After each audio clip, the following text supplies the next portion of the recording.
Galaxy jerseys. At least in theory. Can you hear me? Andrew, how are you?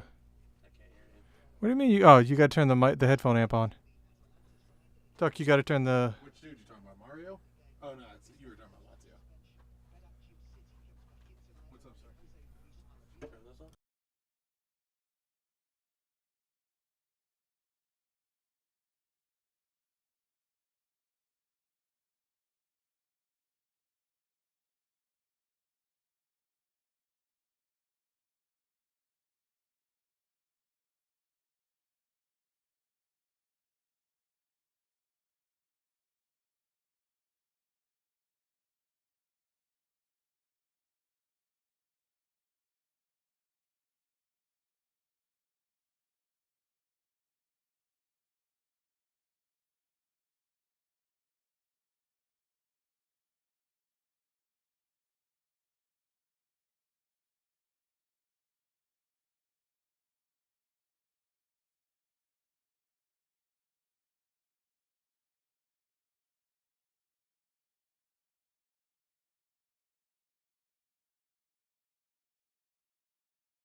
This is the Riot Squadcast, a supporter-driven show dedicated to LA Galaxy news, information, and opinions. Here's your hosts, Ed Rodriguez and Chris Zero Cool Tucker. Welcome to the Riot Squadcast. My name is not Ed Rodriguez, but I am joined by Ed's best friend, Mr. Chris Tucker. Chris, welcome into the show. Ed's been doing this for like 4 years, and Ben got it down. We probably told Ben like 45 seconds ago, hey man, you got to do the intro. And he was like, bet, I got you. I was gonna say I'm doing excellent. I'm okay. How are you doing, Ben? Did I ask how you were? Because I think I just said welcome in, because I didn't want to necessarily ask how you were. See, I'm used to having to bat these things away. Thank you for welcoming me, Ben. I will now mute my microphone. It's good to see you, though, Tuck. It really is. Thank you, sir. It's good to be here. And we are joined by best friend of the show, substitute host extraordinaire, and, I mean, at this point, really almost like show regular. Actually, what do you call it? Like, yeah, we'll call him a show regular. Show regular, yeah. Friend of the show. Yeah. I'm not like a whack packer. Yeah, no. I'm not a fringe guy. Definitely not a fringe guy. You're not an extra anymore. You got a card. You're picking up like 17% event shows at this point. I feel like we're gonna get a wild listener who's totals up all the episodes, and it's like, Andrew's been on 12% of the episodes. No one should ever do that. How many have you guys done? This is 194 something. Okay, 194. So close to almost 200.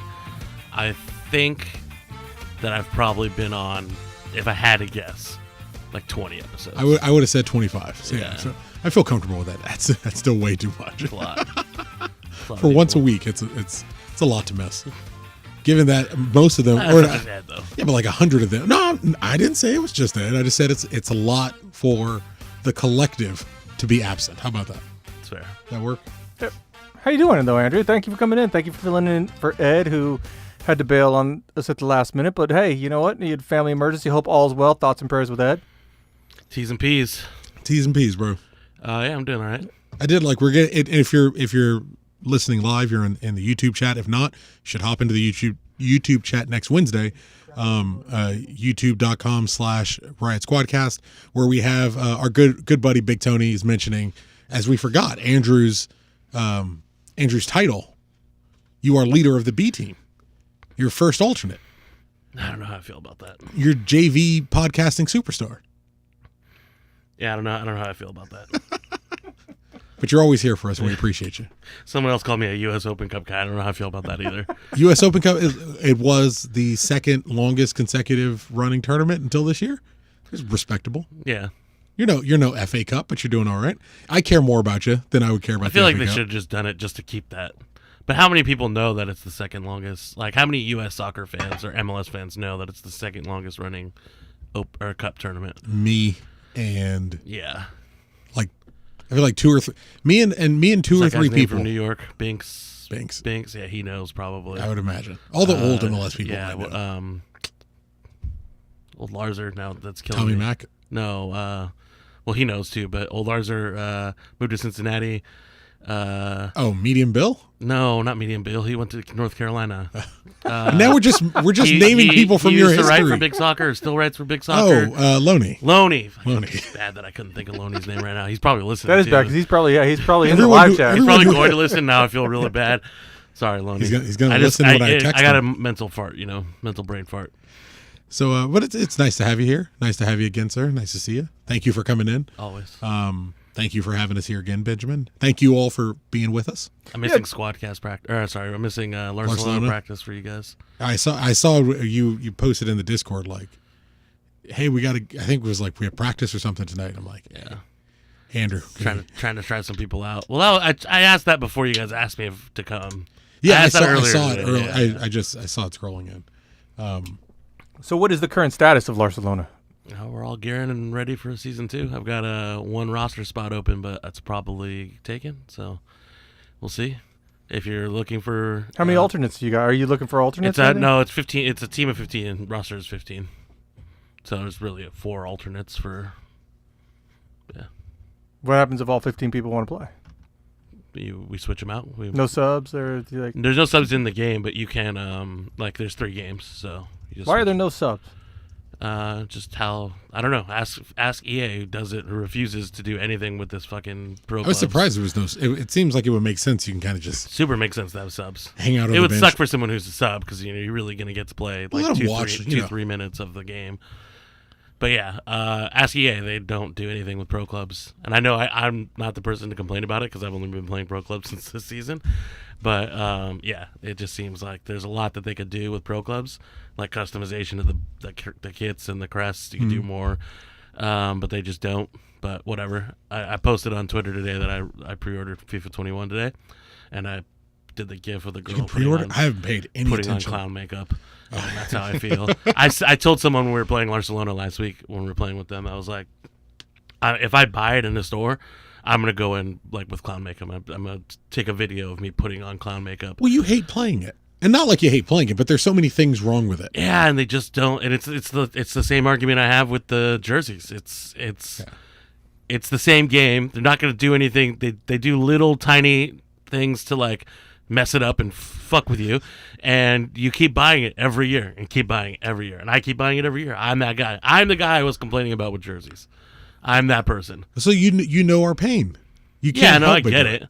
I understand it. I still think you shouldn't, but But you did. But I did. Yeah, absolutely. Well, that's humanity, isn't it? That's at least being an American. I mean, I'm self-aware of it. I'm self-aware of my clownness. I have a Barcelona question. Uh-huh. What are the expectations of Barcelona this year, as compared to last year? I mean, do we need to do a quick rundown of how Barcelona did last year? We're just here. No, that was bad. We're just here to have a good time. Whoa! Second last. It's Second just last. So it's devolved into the we're just gonna have a good time with it. I mean, that was always what it That's what we was. said every single week. It was When like we had a started good time. when we started Barcelona at the beginning of last season, we had like 7 people who had never played pro clubs before, and like 3 or 4 people who had not played FIFA in at least like 5-6 years. Ed being one of them. I made my character for Barcelona. Like it was just not that wasn't something I was into. That's how I learned about pro clubs, was getting into Barcelona. So we were never about We were achieving never going to be greatness. like, hey, we're going to beat these fools. I feel like We could have. I mean, there was a chance. We had a chance if people showed up. probably could have knuckled down. Yeah. Probably could have, in typical Lars fashion. Had we knuckled down, we could have done better. We had towards the end of the season, the second half of the season, when it was like nut crunching times, we still had a chance to get into the playoffs because it's 6 teams, 4 teams get in playoffs. It's possible. It's MLS rules. And we had, we had people that just like, I don't know, we had like every game was either 7 or 8 people until we played Cosmo, and then we had a full team, and it was like, why? So it's all good. I had a good time, Ben. It's all that matters. So is that what it's about this year? It's just about a good time. Hey, you're not hoping to like we're maybe here to have a finish good like time, and then when you get in the third from the bottom? Discord and you hear me talking, it's going to be more serious. We talk about, we're moving the project forward, right? Yeah. It's about doing better next year than we did last time. So dare I I'm not playing. Tuck, I'm not playing, so they stand a good chance. Dare I say, it's trust the process. Well, I don't think we're at an Andrew out standpoint, so it's nothing like that. But it's Hey, take me out. the process is the process. Someone wants to run Someone take Barcelona, it? I'll take it. The process is, as long as you're having a good time, it's all good. The issues with the Galaxy is I feel like we stop having a good time. It's not fun anymore. So that's where you get a little more into trusting the process, not trusting the process, things like that. They're trying to get me in the chat to wear ICP makeup. You should. We have that photo. You want me to have George redo it? No, they want me to like personally wear ICP makeup. My brother said that he'll put it on his wedding cake, which if Matthew's getting married, that's news to me. Yeah, I was going to ask you. Matthew Mazeltov. Hey, Matthew Alisana. Hey. I've known my dear friend Matthew since I was 11, 12-year-old boy, and he met my brother, and he's been a lifelong family friend ever since. Matthew, Sabrina. I'm your husband now. Oh God, Sabrina. I'm your husband now. You're getting a top. I hope she downloads this. Do you know? She'll listen. She listens. You're getting a top quality. I'm your husband now. Don't read that. Don't read that out loud. You're getting a top quality gentleman. Matthew Alisana, salt of the earth, one of the best guys I know. Everyone, if you can, hop on Twitter at Matt the Samoan. Congratulate him on his at least pending nuptials. Yeah, everyone just go. Yeah, go send. Happy, If you have their mother on Facebook, go let her know. Yeah. Tell her Chris Tucker sent you. Although I don't know who my mom has on Facebook. She doesn't check it. I'll reactivate mine. Reactivate. Yeah.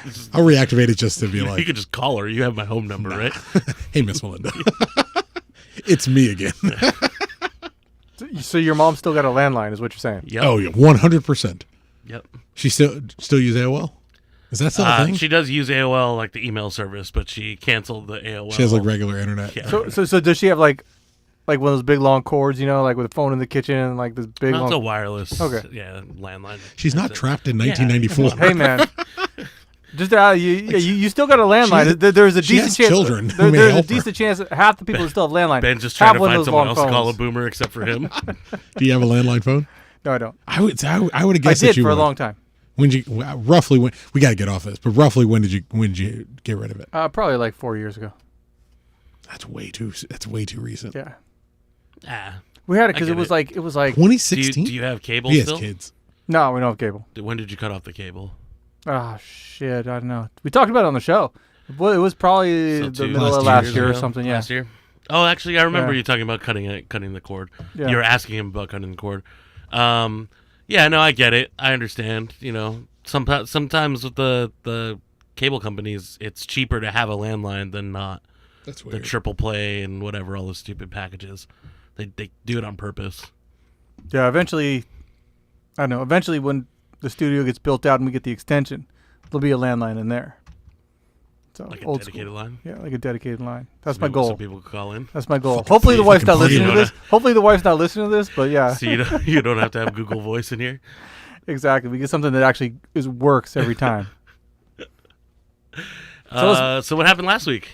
So last week the soundboard didn't work. I came out here to prep the show, and no soundboard. So I took it in. It turns out that the power supply was no good. So luckily that was it. It was a cheap fix, or a relatively cheap fix. So we were back up and running. I picked the board up yesterday, tested it out, and we're all good. So if your wife is listening, you're telling her that you just got one Oh, no, part instead of a brand new soundboard. Hey. That's what you're saying. I'm not saying that the new mic arms didn't come with the soundboard. Dimed out. Yeah, if you're watching on YouTube, you can see we got brand new microphone those arms, little man. robot arms. And It's Ben cool. hooking They're his nice shit and up. sturdy. You don't have to worry about Tucker hitting his or. I'm definitely you know. gonna hit it.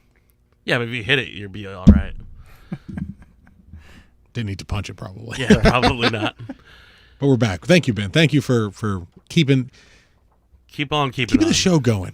You do the work behind the scenes that the average listener doesn't quite appreciate. But I want you to know I appreciate it. I appreciate that, Tuck. It means a lot to me. And the fact that the show goes out, gets put up For the every most part, week, for the most part. roughly. I mean, probably like 46, 7 weeks out of the year? 12% of 47 the weeks time. out of the year. Yeah. Like, yeah. Every other time Andrew's on, it just doesn't. Somehow there's something wrong. The next episode. Yeah. So, I mean, it's a miracle to me that the show gets out as much as it does. We appreciate it, sir. You do good work.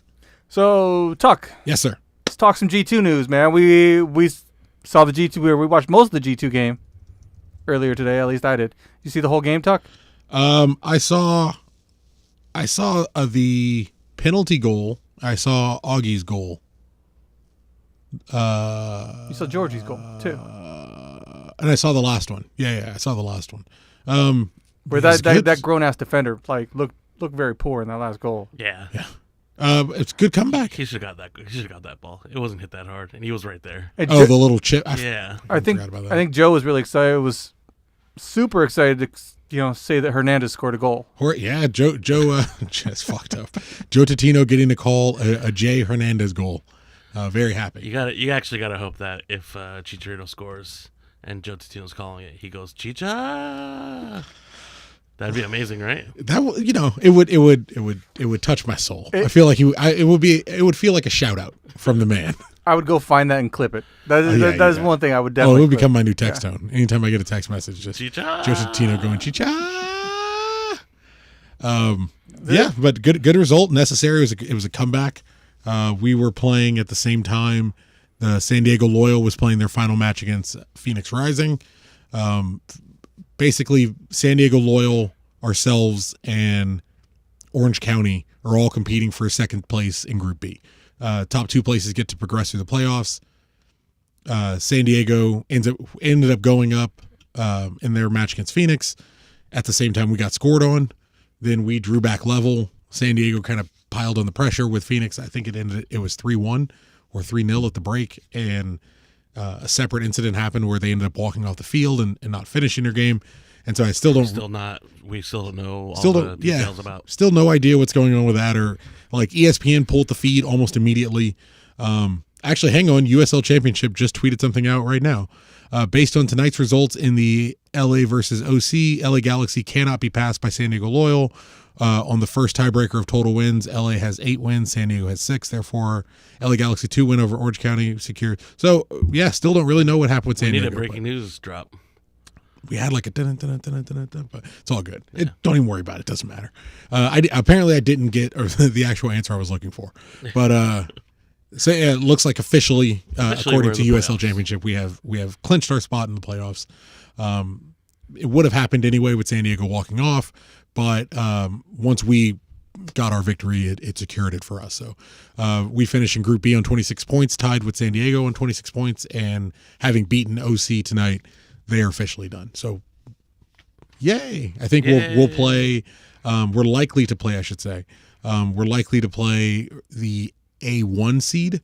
So as of right now, we would be playing Reno. It won't even be as of right now. They've locked up the top spot. That's the group with Sacramento and Tacoma and Timbers. Timbers were awful, terrible. Tacoma's out. Sacramento is secure in number 2, and Reno secure in number 1. So more than likely, as I understand it, more than likely we'll be playing Reno 1868 in the first round of the USL playoffs. Let's fucking go. First time. This team you kind of like. I kind of hope that Reno scores first because we do come back. Come back kids right now. I think 3 games in a row coming from behind. Like there is something with. It's weird, like feeling that they need a little bit of extra pressure. Yeah. But I like to look at it more like they're just slow coming out of the gate, and it takes them some time to kind of warm up into the games, especially with the regularity of the games. But we've finally figured out a starting 11, which we'll get into that in a second. We finally seem to have figured out a set starting 11 with there's way less rotation going on. Isaac Bawa has come in to play left back, which has moved Mauricio Cuevas over to right back. Jalen Neal and Jesus Vasquez seem like they're going to be the center back pairing going forward, which is really exciting because at 25 for Jesus Vasquez, he's still young enough to kind of find his feet and learn his trade a little bit better, get smarter as he's older, while still being that veteran presence to lead some of the other guys. And Jalen Neal's 16 years old and plays like he's much, much older. So it's nice to have, he's got that experience to kind of work off of. Saldana and, what's the kid's name? Saldana and, spacing. Can't pull it. Give me a second. I'll loop back to it. Saldana and someone pairs in the midfield. They've done it week after week now. I got to look up the roster. It's driving me crazy. Augie Williams looks like he's set up top. Jonathan Perez looks like he's set at right wing.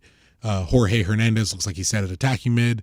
And Ivan Gutierrez and Adrian Vera still kind of coin flipping that left wing spot. But I think for the most part, it's going to end up being Ivan Gutierrez, and we're, whether fair or not, it seems like we're moving on from Adrian Vera, at least at the second team. He's been there since 2015 as well, so he's certainly had time to kind of break through or not. I still can't find the lineup. Where is it at? Alvarado and Saldana pairing in midfield. It's been a set lineup, set 11 for the last 3 or 4 matches. So with Bawa moving to left back, Cuevas at right back, it looks like everyone is kind of staying put. I think the reason, if you're wondering, I think the reason Mauricio Cuevas, who had played the majority of the season at left back, is getting moved over to right back is he can play either side. Bawa, when he did play earlier in the season, predominantly played at right back.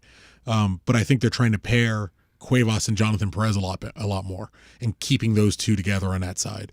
It seems to be working. They seem to have a chemistry that's very fluid, but we gas up Mauricio Cuevas here every week. It's great to have someone that young, that gifted, that talented, who's that versatile, who can cover you at left back or cover you at right back. We haven't really had that since AJ left, and I guess we haven't had that as a starter since Rogers kind of went down. So it's nice to have that working relationship. Augie Williams scored another brace tonight. Like he's. That first one was nice. Amazing. He's for what he does. We don't have it anywhere else in the organization. Like I really can't stress it enough. I obviously on a personal level really enjoyed the idea of having a couple more brothers on the first team, but he's played 14 games. He has 10 goals. Done. Like that. It is USL level. You take that for what it is. Yeah. But the last time Zubak was scoring. The last time we saw Zubak scoring goals, it was at the USL level. Yeah. People, that I don't understand how this is an argument. He offers greater hold up play. His ability to soak up the defense is what allows Ivan Gutierrez the space and speed and time, Jorge Hernandez and Jonathan Perez the space, the speed, and the time. What Williams is doing at the second team level is what should get the average Galaxy fan excited. He keeps scoring. He looks confident. I don't know. I don't know how else to slice it. Like kind of simple as is. So it looks like we'll be playing Reno. We'll get the date to you as soon as we know when we play Reno. But yeah, anything else you'd like to add, gentlemen, about the current state of G2? Pretty good rundown right there. Thanks, sir. We do have a little bit of G2 news, as I guess there was an incident. Was it Wednesday? I think it was Wednesday. Yeah, it was last week. Yeah. Last week, the Wednesday game of last week, they're playing every 3 or 4 days right now. Allegedly, we should say allegedly. I mean, he doesn't dispute it. I don't think it was disputed. Yeah, it wasn't from what I saw, it wasn't disputed by anybody. Yeah. But just to cover my own ass, I'm gonna roll with it. Did he issue an apology? Did he issue an apology? Not that I saw. Not that I saw. But I don't follow him on Twitter or anything like that. Allegedly, Omar Ontiveros, who is a G2 player, we picked him up last year. So he's been on the G2 for about a year and a half ish. Had become a regular starter this season. Was definitely in the side since pretty much since Isaac Bawa first left the regular starting 11 earlier in the year. He played defensive midfield, center midfield, and right back rather. And when he played right back, it moved Cuevas over to the left. It's been alleged by, I believe, Elijah Martin on the San Diego Loyal that Omar Ontiveros referred to him as in a racial slur, and subsequently he was. I mean, the game continued. The game finished. But then they walk off the field at some point. They walked. Well, I think there was this happened at the end of the match, towards right? the end, but I think I don't think they finished. No, they did finish. They finished the match. It? Yeah, in fact, that's part of the reason what prompted their walkout today was apparently something was said, and so San Diego was upset with themselves. They didn't walk out. That was why they tried to forfeit their points earlier. I'm not sure. Yeah, so there was a coming together. There was an issue, and things got heated. It sounds like Omar Ontiveros presumably dropped an N-bomb on Elijah Martin. Elijah Martin, former Galaxy 2 player, by the way. Yeah. Strange as that is. So he referred to him as a racial slur. USL has since he received a 1-game suspension initially. USL eventually went back and awarded him an additional 6-game suspension. And it was in their copy. It says per the term, and this seems strange to me. I guess per the terms of their contract, the Galaxy were able to give him an additional suspension. But it turns out club called him in, presumably because unlike Katai, there was no. We're going to call Omar Ontiveros in this time. The Galaxy went kind of radio silent, and I think 2 days later, it was announced he was gone. There was a bit of an. I mean, you tell me. There was a bit of an issue with the wording of the Galaxy's response. It was very curt. It's very short to the point. So the first initial response was very short, and so people were upset about that. And then the second larger statement, I guess people were upset that it seemed like they copied and pasted. I haven't looked at them, so I can't really. I'm not going to sit here in judgment. So let me ask. They copy and pasted from the Katai incident. The first statement that they were releasing him. That they released was a 2-line statement. As I understand, it was a 2 lines. Let me see if I can actually find it really quick.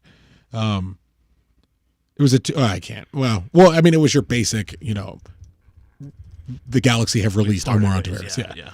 We've parted ways. No, none of your, we wish him the best, any of that stuff. Just the Galaxy have released Omar Ontiveros. The follow-up, the second comment, is, I assume, the one that went directly to Kevin Baxter. Yes. Yeah, that was part of the, yeah. So, Ed, if you want to read it out, Ed actually quoted it on your sheet. Or I can read it for you if you like. I'm right at it. This is a long one right there? Okay, yeah. I see it. LA Galaxy statement on the release of Omar Ontiveros Veros. After a thorough review of the incident that took place during the LA Galaxy San Diego Loyal match, the LA Galaxy 2 has mutually parted ways with defender Omar Ontiveros. LA Galaxy 2 stands with communities of color and especially the black community in the fight against systemic racism, social inequality, bigotry, and violence. Our club has no tolerance for racism or bigotry of any kind. So this is the one that went directly to Kevin Baxter. Yeah, which seems odd. That's another thing people were complaining about. It seemed odd to go directly to Baxter. If they had released it and Baxter had also written about it, that would make sense. But it went straight to Baxter, and it was coming from Baxter. It seemed like it was coming from Baxter through the club on behalf of them. Just seems like a strange decision. Well, it came across more like some of us are lucky enough you hear things every now and again. It came across more like a leak to me. You know what I mean? It came across more like someone was like, "Hey, Baxter, this is the Galaxy's feelings on racial equality and what's going on with Omar Taveras." Like, it wasn't a club statement saying, "Hey, we stand." I mean, that here, reads here. like a club statement, though. But it says LA Galaxy 2 statement. It's reading a club statement through a specific reporter. Yeah. Like, it's not the and I didn't. I'll be the first to admit, like, I didn't have half as big of a problem as I think a lot of people did. I on it, and I'm not telling you that you're wrong or you're right for how you feel. Most of the time, I don't really care. For me, it's looking at it. Omar Ontiveros is an overage player for what is basically an academy team. That's how I chose to view it as the value of. Like, I didn't expect Galaxy 2 to come out. You know what I mean with a specific statement, because the way we operate Galaxy 2, they're an academy team. This guy didn't represent the first team at any point in his career. So I guess for me, it's just the statement should come from the first team. The statement should come because it should come from the organization. Saying that you released him should come from Galaxy 2, but they do have separate. You know what? I think I agree with that. The statement on racism and bigotry and standing with the whatever, that should come from the organization as a whole. The comment, the specific releasing the player about releasing should come from because he's on Galaxy 2. I agree with that. Yeah, and they do have different staffs. There's different press staff for Galaxy 2 than for the main team. Yeah, that. I think you hit it spot on. That's the way I think it should have operated. It is a little strange, when you go to the copy and paste. So, like, I got hit up by, I know somebody who's a San Diego loyal. He's in their supporters group. I can't think of the name right now, but and he hit me up. He's like, "Yeah, I'm upset about this Galaxy statement," and I was like, "Oh yeah, like, I get it." And then, like, later on, he hit me up. It's like, they still haven't said anything besides that he was released. I was like, no, they released a statement. And then I sent it to him from Kevin Baxter. And then he was like, well, why would they send it through Kevin Baxter? And I can't disagree with you. I don't know. I don't have an answer for you. Yeah. It was kind of seeing what they should do. I honestly, I don't have an answer for you on that. Yeah. You got to ask somebody else. Yeah, I'm the wrong one for sure. If you'd like to hear it, I do have the Galaxy's statement on Katai or on summoning in. You read it and I'll read this one and see how. Earlier today, the LA Galaxy were made aware of a series of racist and violent social media posts by T. Katai, the wife of LA Galaxy midfielder Alexander Katai. The LA Galaxy strongly condemned the social posts and requested their immediate removal. The LA Galaxy stands firmly against racism of any kind, including that which suggests violence or seeks to demean the efforts of those in pursuit of racial equality. The LA Galaxy stand with communities of color, and especially the black community, in the protests and fights against systemic racism, social inequality, bigotry, and violence. The LA Galaxy will hold a meeting with Katai on Thursday, June 4th, and will determine the next steps. Now is the time to reflect on our role in helping fight racism in our community. So there's like one line that's similar. It's not copy and paste. It feels more like it's written by the same person, not that it's copy and paste. I feel that. Like someone who has clearly taken all of the same classes, which you would expect given that the only thing that's exactly the same is stand with communities of color and especially the black community. Like that's the only line that's word for word. It sounds like we need to continue doing that. Like, if you're seeing where we're taking shots, let me ask you something. Was it strange to you at all in the years that we followed the Galaxy and we've been supporters of the Galaxy and actively involved? I don't remember an incident like this happening for years and years. And now we've had two since June. Well, I can point to a couple. Oh, please. There was Alan Gordon getting caught on a hot mic with a homophobic slur. Yeah. That was. Where was he playing? He was with us. I think were we playing San Jose? I don't remember where. I remember the guy held it. The guy held it 3 fingers. The F-bomb on Will Johnson. Maybe I forget. He held it 3 fingers. He's playing for San Jose at the time. Yeah, that's what I'm saying. Like, he was playing for San Jose. He's playing for San Jose. It wasn't for us. No, wasn't he playing for us? When I could be tripping. I'm fairly well. I thought it was for us when. I thought it was too. I thought it was he was playing with the Galaxy. We've been at what was it before it was USL? Oh yeah, we've been to those games where there's not that Boom! many fans. San Jose. Was it San Jose? Oh, I thought it was for us. That's weird. April 16th, 2013. I kind of remember it for being okay. Well, no, because I mean it's disgusting. But a part of me at the time was like, God, I'm so happy he's not in the Galaxy when he's acting like this. I get you. Yeah.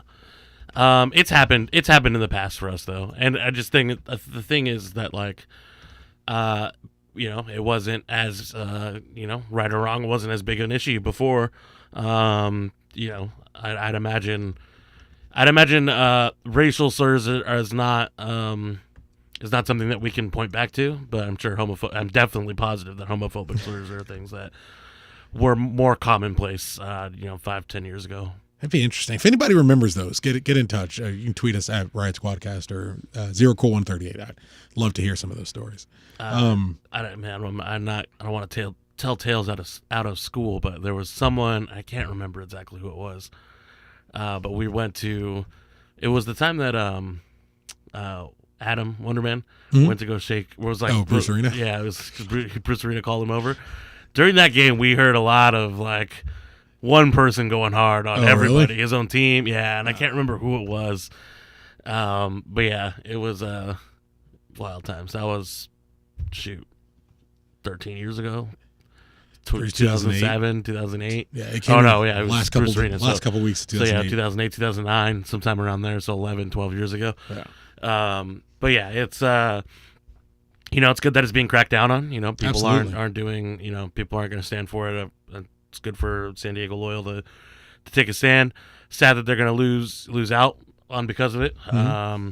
But it's a game. It's a game. It's it's what you got to do. And I don't buy into the he's a kid. He's 25 years old. He's a grown man.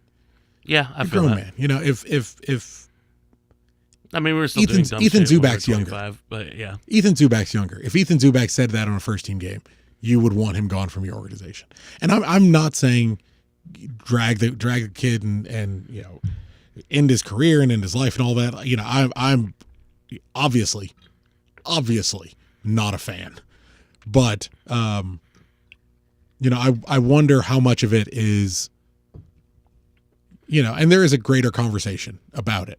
I wonder how much of it is how do I phrase this?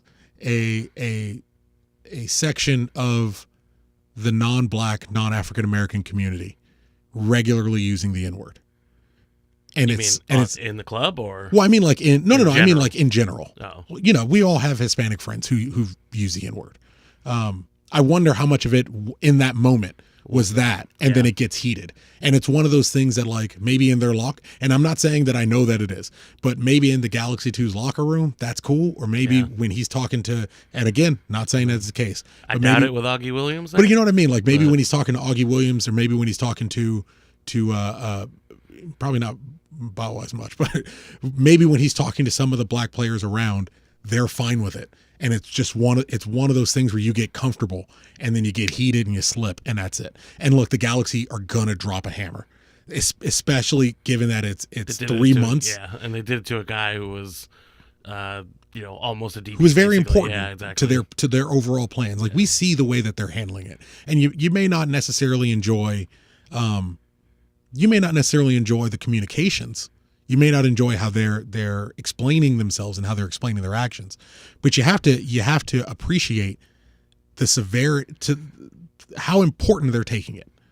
Like it is a 72-hour ban hammer every time, and if you look at the timeline for this, it's the exact same. The incident happened on Wednesday. The player likely got called in on Thursday. The player was separated by Friday, Saturday. Exact same. With Katai, it was Reddit found it. At least as far as I saw, Reddit found it. John Arias posted it to Twitter. Galaxy, the next day, the Galaxy were like, we're investigating it. We're having him brought in. Next day, day after that, he was brought in. Saturday, he was gone. Like the timeline is the exact same. We may not enjoy how they go about communicating what they're doing, but you have to enjoy the actions. And then look again. Come on. Like I don't, it's hard for me to take this side, but with Katai, you understood they're standing against racism. Like, how many do you need it copy and pasted? Because at some point it's just going to be copy and pasted. You're not going to get a heartfelt response from a communications director who didn't do this. If you want a heartfelt response or a heartfelt apology, you want it from Omar Ontiveros. The Galaxy didn't want to fire him. They didn't want to have to fire him. They didn't want him to call Elijah Martin what they called him. They didn't want any of this. You're asking someone who got an email about some 25-year-old fucking up and asking that person to write you a poem about racism. It's not going to work that way. It's not. And even if it did, it would be disingenuous. Why would you want it anyway? Why would you want something that you know that person isn't feeling those words? Because yes, they actually genuinely stand against racism. But how many times do you need to hear it written differently? We stand against racism. You know how I want them to stand against racism? Stop hiring racist people. And when you hire racist people and you learn that they're racist, fire them. And that's what they're doing. So I can't ask anything more of the communications director that you would love to write you a poem about the plight of racism and systemic racism in America. I want the Galaxy to fire the people that they find out are fuck ups. That's what I would like them to do. And that's what they're doing. If you need anything more than that, I can't help you. But the upside is they don't give a shit. So if you need more than that, tough titties, because you're not getting any more. Move on with your day. Move on with your life. I honestly, I wish Omar Ontiveros the absolute best, because this is a teaching moment. This is a teaching moment for that young man. He's not a kid. He's a young man. It shouldn't end his life. It shouldn't end his career. It shouldn't end any of that. Hopefully he learns from his actions. Hopefully he becomes a better person from his actions, a wiser person from his actions, and understands that there is weight and power in his words. That's it. Seem fair? Yeah. Seem fair. Ben, seem fair? Yeah, it definitely seems fair. Ready to progress, gentlemen. I like this. Peace and healing, you know man. what? Education. Talking G2 is way more positive. G2 is a beautiful looking team right now. Yeah. But we got to move on to the senior side. You know, let me say real quick before where are we at on time? I'm trying to keep on. Go ahead. Genuinely, Galaxy fans, if you are, sorry, I've had a very long day. If you are finding yourself disillusioned with the soccer of the first team, I implore you to look into your second team. I implore you to look into your second team. These are all, not all of them, but a lot of them. A lot of these kids are names you are going to keep hearing because they are very good at playing soccer. If they had the full complement of the young talent that historically would still be available on Galaxy 2. If you look at the championship winning sides, your Cameron Dunbar would be on G2. Kai Koreniuk would be on G2. Carlos Harvey would be on G2. Nick DePuy would be on G2. Jonathan Klinsmann would be on G2. If the first team was genuinely built to be on the cusp of a championship, all these guys I'm naming would be down on the second team. Take my word when I tell you, if we had the full complement of our young, just graduated from the academy players, like just bubble of the first team, if we had that full complement of players down on the second team, it would be a whitewash. If Cameron Dunbar, Efrain Alvarez, Kai Koreniuk, Carlos Harvey, Nick DePuy, Jonathan Klinsmann, if Didi Traore, Gordon Wild, I'll give Gordon Wild just so Augie Williams can get a rest.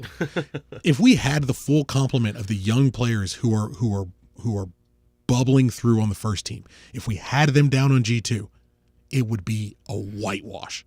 This would be a dead contest.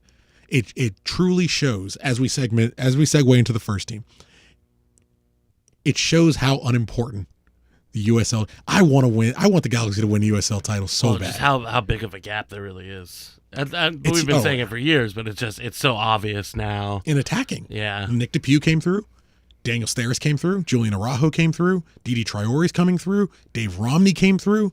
Hugo Arellano was on the bench for the first team. If you're in defense, there is a path to the first team because we don't know how to sign defenders. Yeah. But if you're an attacker, people ask me, they're like, I got asked how Ariel Lassiter slipped through our hands because he went to Costa Rica, he tore it up, and he returned to MLS. How does Ariel Lassiter slip through the Galaxy's hands? It's hard to be a forward. It's hard to be an attacking player, period. As a young player coming through to the first team, we sign, and it's nothing special. Or everyone calm down. It's nothing special or unique with this team. It's not Javier Hernandez. It's not Pavon. It's every year. It's Keane. It's Gordo, it's Buttle, it's Landon. It's trying to think of like another noteworthy forward who did anything that was good. I mean, Carlos Ruiz, but you didn't really have it back then. Like, it's hard, Alessandrini's, it's hard to move through as an attacking player on the first team because it's usually so congested. But damn, man, there's some kids who are forcing their name into the conversation, and I'm not saying it's our La Masia, but this is the closest thing we've had to it of all the generations before. Villarreal was a false dawn. McBean's was a false dawn. Clip this and save it for 3 years. And Uh, see where everyone is. Do a where are they now? When Tucker's like, well, Ben and I talked about it before. If Mauricio Cuevas doesn't make the first team, someone fucked up. Someone fucked up. It could be whether he fell off. It could be whether we couldn't find a path to the first team fast. Or Jonathan Perez is who we were talking about. And I'll say it with Cuevas as well, though. If Jonathan Perez doesn't play, and you throw Neal in there, man. And Jalen Neal's 16 years old, playing against grown men, Not just playing against grown men, competing regularly, winning. Jalen Neal is 16 years old and winning against grown men. You saw that Icoli, I think the guy's name is. Big brother played for OC. Jalen Neal's smart. If you got it up here, you don't have to be big yet. If you got it up here, it'll give you time to develop. It'll give you time to grow. I don't know whether Jalen Neal's probably not on the first team in 3 years, but he should be pushing. He should be pushing for the first team in 3 years. Jonathan Perez, I mean, no bullshit. No bullshit whatsoever. I swear, I'm not trying to gas this kid up. I would start Jonathan Perez at right wing over Efrain Alvarez right now. nah, it's because Efra's not a right winger. But Well, he wants to. But that's what I'm saying. Like, there is an option. If you're a listener to this who only watches the first team, there is an option. If you trust my word at all, it's because it really, again, it only matters if you choose to listen. Between playing Efrain Alvarez at right wing, where all he's going to do is drift inside and step on Sebastian Leget's toes, step on Javier Hernandez's toes, and this is not really a slam on him. He shouldn't be playing at right wing. That's more the problem.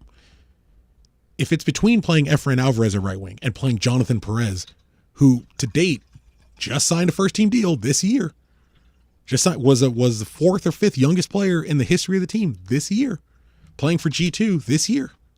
I would rather play Jonathan Perez at right wing than Efrain Alvarez today, if it's a contest. yeah, but I probably says don't more know if about- it's just the Galaxy or if it's MLS in general.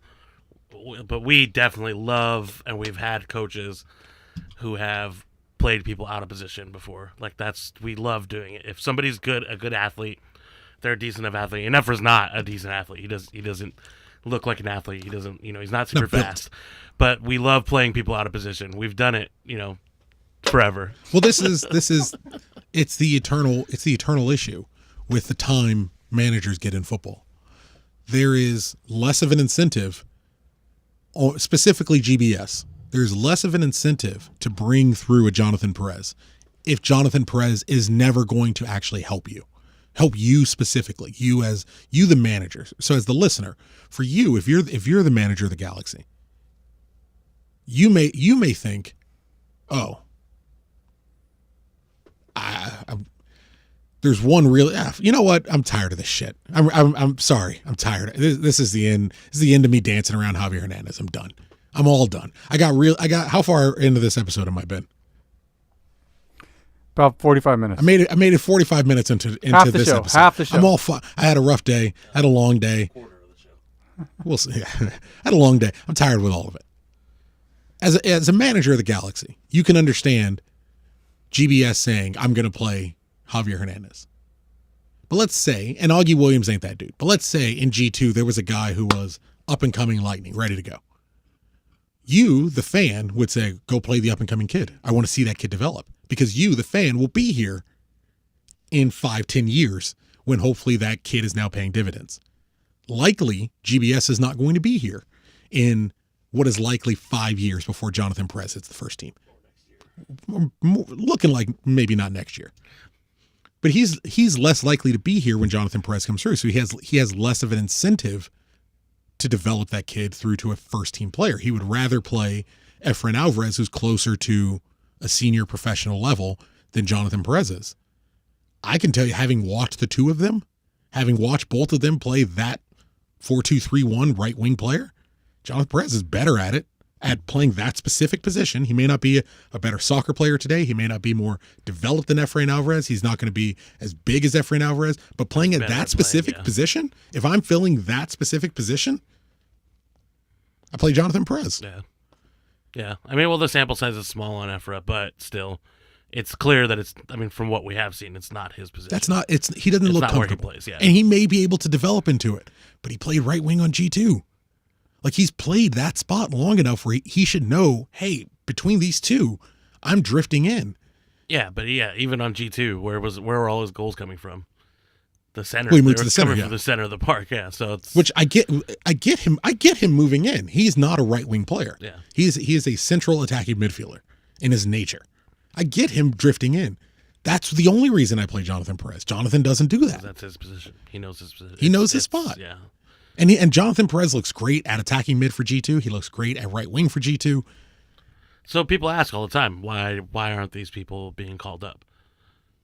So this year? This year is because of the rules. This year, COVID, rules, yeah. Right? COVID, and I don't know if that was explained thoroughly enough from the teams or from USL. Last week when somebody said there's more restrictions. Yeah. There's more restrictions this year. It's why you haven't seen the Galaxy loaning a bunch of people down, it's why you haven't seen Carlos Harvey play. It's why you don't see Kai Koreniuk play. It's why Didi Traore is not getting loaned back to G2.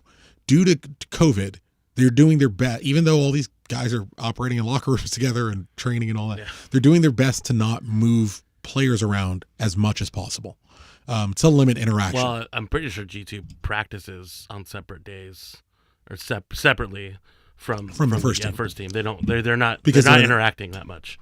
No, they practice on separate fields. They're totally separated. Yeah, they're completely separated. Isolated as much as possible. Yeah. So, I get it. But, that's for Augie. Augie alone. That's the one. That's my thing about Augustine Williams is that, he's killing it. He looks really good. If you watch him play, he looks above this talent level. Yes. But so did Zubak. Yeah. Zubak looked better than USL. So did Jack McBean. So did... There's a lot of attacking, especially strikers, but a lot of attacking players that have broken out and are better than USL, but are not good enough for the first team, or not good enough for MLS. Is that where you feel he falls in? I don't know yet. I'd like to see, but if you put a gun to my head and make me guess, I would say yes. I don't think his style of play would be as effective in MLS. Oh, sure. Yeah, he's going to have less physical. time. He'll have less time on the ball. I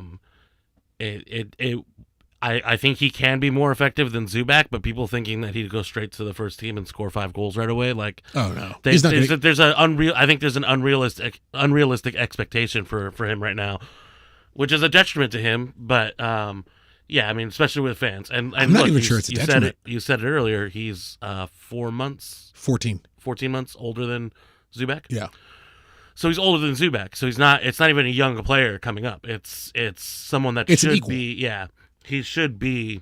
But he is. He should be on a first team. He should be on an MLS squad now. This is what I think happens. in his career path, career trajectory. This is what I think happens, because people ask me a lot. They're like, "Do you think Augie makes the first team next year?" I go, "Yeah, just not here." He is a MLS player. He looks like an MLS player when you watch him play. He looks like an MLS player. He probably doesn't look like a Galaxy MLS player. Yeah. If we're being honest with ourselves and fair. This is someone who ends up backing up a first team forward at Portland. Backs up a first team forward at Cincinnati. Starting at Cincinnati. Maybe Sacramento. Yeah, he could go in. You know what? That's actually a great move for him. He would get to stay in California. He's been in California since he was a young boy. He could stay in California. He can move. He can graduate up. Oftentimes when former USL teams promote up to Major League Soccer, they pick a lot of the best of USL, take them up with them, see who can play at that level. If you can hang out, you can hang out. If not, you can bounce. Sacramento next year? Sacramento is I think it's next year, yeah. Is it next year? That was North Carolina next year. Or is it both? I think it's 2. Things recently changed, so I'm not sure. They just announced, I think probably within they got a month. Delayed a year. Yeah, that everything got pushed back a year. That's right. Yeah, good call. I have to look at 2022. And oh no, they've been pushed to 2023. Oh. Yeah, they originally were supposed to be 2022. Yeah, now they're 2023. Yeah, everybody got pushed. Everyone got moved back 1 year. So is North Carolina coming in 2022? Or not next year? North Carolina's coming to Major League Soccer. Yeah. Come on and raise up. I don't have time to fucking just stay into this shit. Oh yeah, you're right. North Carolina, Austin and Charlotte. Austin, that's right. Austin's coming. Yeah. Austin and Charlotte. Yeah. And then Sacramento and St. Louis. I'll talk about a cringy fan base already. Austin. Well, everyone's gonna hate them for stealing. Oh man, it's so bad. It's pretty bad. First team. How long did that segue take? I'm not good at. That's where I need Ed, man. About 8 minutes. Okay. No, we don't need Ed. Yeah, 3 Pod hours. forever. I'm tired, man. That's why I drank coffee before I came here. I know. Luis on Facebook's like 4-hour show. 4-hour show. You are incorrect, sir. So, once again, the G's shit the bed. Once again, hey, there is one bright spot. We scored a goal. Always look on the bright side of life. Of course, it was a meaningless goal at a meaningless time of the game. Yeah. Those are the best ones. But and you they know didn't what? even look like they were like, oh, let's go. Personally, we're going to get it back. Personally, to me, that goal meant a lot. It did. Because your prediction was 3-1? No, my prediction was 4-1, but I had Sebastian as the goal scorer. Oh. So. But we'll get into Big Tony's email later. I was 3-0. I was furious. I know, dude. I was so mad. I was 2-0. I was 2-0, and I thought they were going to keep it at that, and then they scored, and I was like, fuck it, and then we scored again. I was like, dude, when it was 2-0, man, it didn't even look. I was worried that it was going to be like 6-0 at some point, man. I mean, there was they didn't even compete. I don't remember the last time I was as furious at watching the Galaxy score a goal. I was so mad. Tuck, I was on Twitter. I saw your 3-0 tweet. Because it was like, well, just imagine. You're like, damn, this game went as bad as I thought it was going to go. But at least here's the silver lining. And then the Galaxy were like, nah, you don't get the little positive, the little ray of joy out of the match. You don't even get that. We're going to take that from you too. Awful. Should be ashamed of themselves. I think if anything, this game highlighted, if you were defending GBS before, then if you still watch that game and are still defending him, then I have to seriously question your judgment. Tactically out the gate, like you could see from the starting lineup, you're like, oh shit, Morris is going to eat Rolf Felcher alive. This is probably not a good idea. Yeah, that happened pretty quickly. And then Rolf kept pushing up, which I'm assuming he was told to do. I mean, I'm not even going to hate Rolf for that. Hey, man, which is what he's been told to do since he got here. Our main playmaker. And every time we would get caught in the back, Jordan Morris is eating our lunch. I think anybody, especially with Rui Diaz out, it should have been easier to, hey, these two guys, Ladero and Morris, probably should be marked, all game. I don't know. It's getting hard to defend GBS. Yeah, it goes back to the old. You don't let those two guys beat you. If the rest of the team rise up and beats you, hey, good for them. But you don't let those two guys beat you. Yeah, and that's exactly what happened. If Nuhu, whatever that guy's name is. If you get Nuhu beat you all day, whatever, I'll take it. We kept Morris off the score sheet. We kept Ladero off the score sheet. Ladero wasn't pulling strings. I'd be okay with that. You're absolutely right. We lost 3-0. I'd be, hey, they're a better team. I mean, they are a better team. But, if that had happened, Seattle's clearly better than us right now. Seattle's probably going to be in the MLS Cup final again if I had to guess. I wouldn't be mad. But, just going out and running with what is not going to work and what has not worked, and you're playing the best team in the West, I seriously have to question your judgment. If you are continuing to defend GBS forever, baby. Here's a strange thing. Does anyone defend GBS? Yes. Like I'm not on Facebook because I definitely, but I've definitely heard apparently all the Chicharito stuff's on Facebook. I don't know. I think that's what there was like I would say I saw people complain about Chicharito. I get that, and then there was like 90 times that. Of people being like, oh, the defense sucks. Chicharito's fault. So it's the same joke, guys. We know it. We know the joke. We get it. Same? Everyone came up with the same joke. Yeah. Within like 7 minutes of each other. And all those people posted that same joke like 6 times. We get it, guys. We know. White knighting? That's the phrase I learned. Kind of, yeah. It kind of is white knighting. The phrase I learned was white knighting. They're white knighting Chicharito. And you know what? Like, I completely agree with their sentiments. Absolutely agree with their sentiments. It's not Chicharito's fault that we're losing. I just don't see anybody blaming him. I don't see anyone blaming him. I see people say that, like, well, okay. I did see a couple tweets from different people saying it's clear the team doesn't want to play with him, which is, I don't know. That doesn't make any sense. I don't know how that's clear. That's like 2 tweets compared to the 90 tweets that we got on, like, we get it. You know more about soccer because our defense gave up the goals and not Chicharito. I understand. But well, I get that you understand. I get that you understand he's not the direct reason we're losing games. Right? But that's an opinion, that's a perspective you could give me by saying nothing. Absolutely, yeah. Like you standing up to defend Javier Hernandez against this mountain that apparently only you see. Yeah. But or I shouldn't say that. Yeah. That I do not see. A dozen of you see. Yes. There are dozens. There's dozens of those. I should say the criticism that only you see or that I certainly do not see. Yes, you are standing up for him. You are letting everyone know that you understand. And I'm not speaking to any specific person, although I'm sure they'll all take it personally. They will.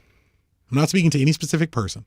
But you are announcing, yes, I do not blame Hernandez for Rolf Felcher getting eaten alive or Bingham not closing down a forward in his box. I get that you're smart enough, but you accomplish that by saying nothing. Saying nothing accomplished the exact same thing as saying, thanks, Hernandez. Yeah. Like it's genuinely as funny that say thanks. So people who say thanks Obama 3.5 years into Trump's tenure. It's the equal level of comedy. I'm not going after you for your galaxy opinion. Because again, your opinion is correct because obviously it's not his fault. I'm going at you for the manner in which you're delivering it to me. Because it's really about the fact that I've got to read these jokes. It's really all it comes down to. It's because your timeline was littered like mine, and we have to make note of it. Yeah, Matthew would like to stop being blamed for Andrew's anger. For the Matthew's record. Never been blamed for anything on me. That's not true. I've been blamed for all of the shit that Matthew's done in his life. You never see Matthew, guys. You don't understand, Matthew. Ben. You never see Matthew. Oh, is there any chance your mom will hear this episode? No. Okay. Well, that's probably for the best. But we get it. Yeah, we understand. We get it. You're not blaming Chicha, and I get it. Like, as a striker and the lone striker, he's the easiest one to be like, it's not his fault. Because he didn't have any service. It's not his fault. It's not his fault. He's the. You could easily say of the 11 players, he's least to blame because his goal or his job is scoring goals. Yes. And he can't given what we have on the field. I get that. Completely understand. I'm not blaming Chicha. Everybody's bad on this team. Everyone's bad on this team. Yeah. Well, you could take the position. I could take the position. I should say. I shouldn't put my opinion on other people. I could take the position. It's his fault that we don't go from a draw to a win. But it's certainly not his fault that we keep regularly going from a draw to a loss. Clearly. And if you're one of the people blaming Hernandez for a loss, you must logically, to be logically consistent, you must be blaming Jonathan Dos Santos. You must be blaming Christian Pavón.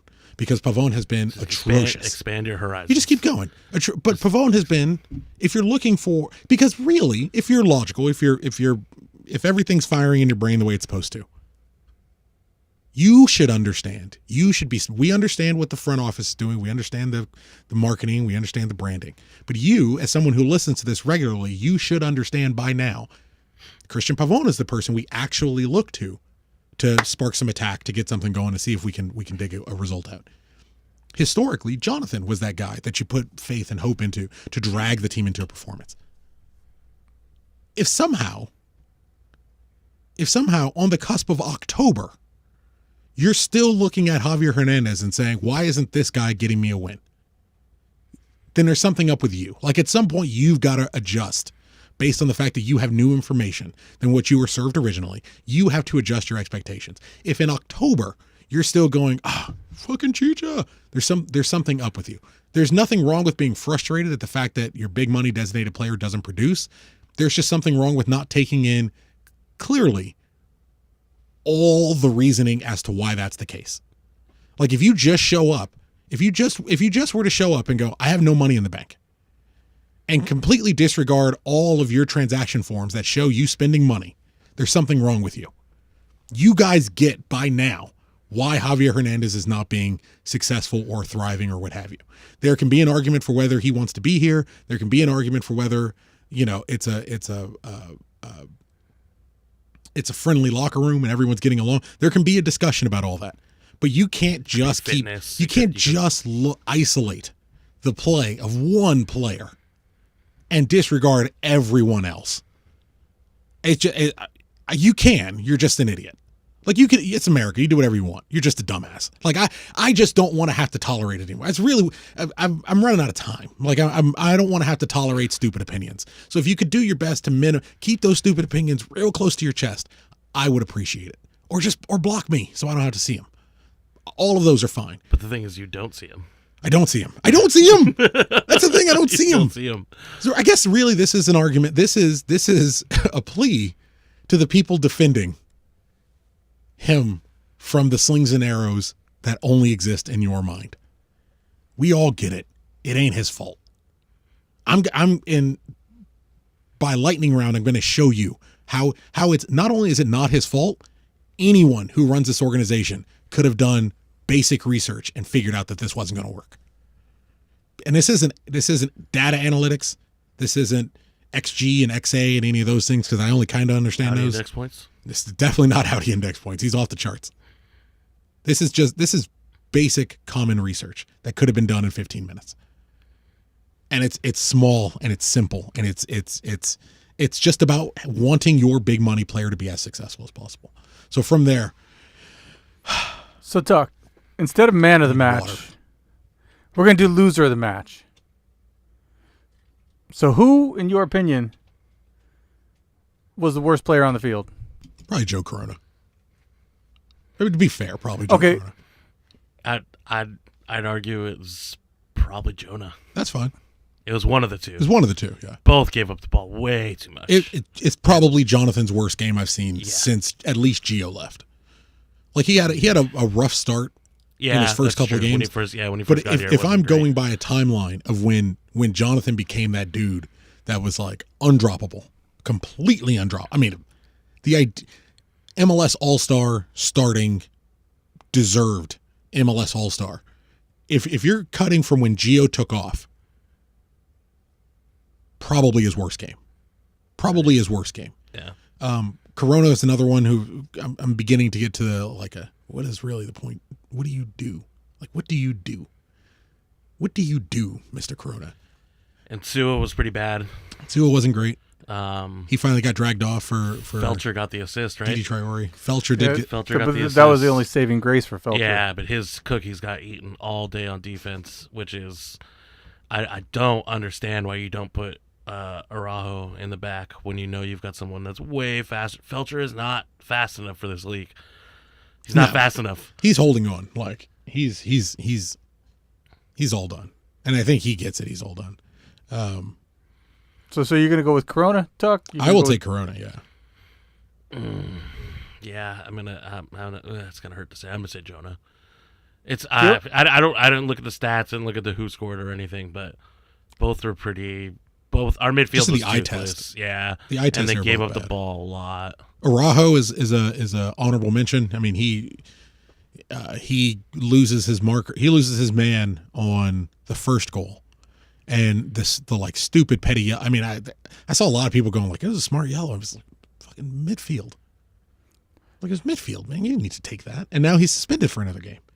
Like, I don't think he's this car dangerous kid so far. I mean, 5 yellows and he's young. This is the thing. This is also part of it.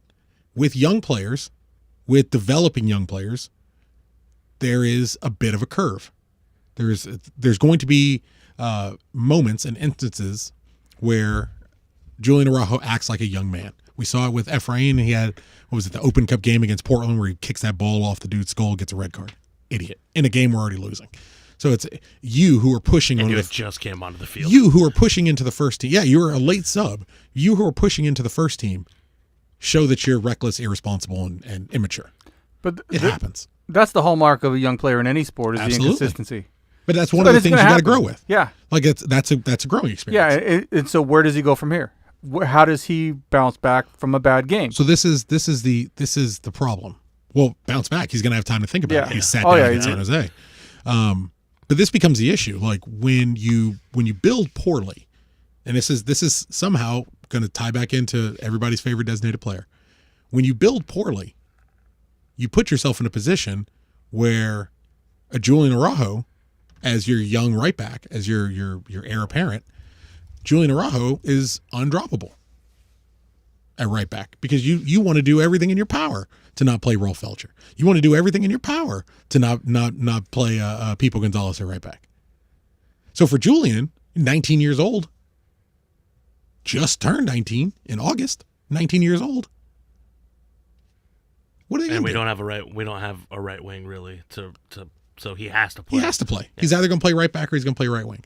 I'm not saying that those things are going to his head or those things are weighing on his decisions and making it easier for him to act out and Does anyone tell him before the game? Do you think someone told him before the game if you get a yellow? Yeah, he has to know. Yeah. If he doesn't know, I mean that's if he heresy. But that's why I'm asking. I would hope. I mean, that's the most basic of prep. But I mean, these small actions are detrimental. Like it's going to be Rolf. You know, the thing is I'm not mad at him. It's going to be people. I'm not mad at him getting yellow cards. I'm mad at him at getting this yellow card. Mm-hmm. So like the other ones, I can let slide. Yellows happen. Yeah, and and with a player like him, where he plays with heart. He plays, he goes hard. He goes 100%. He doesn't stop.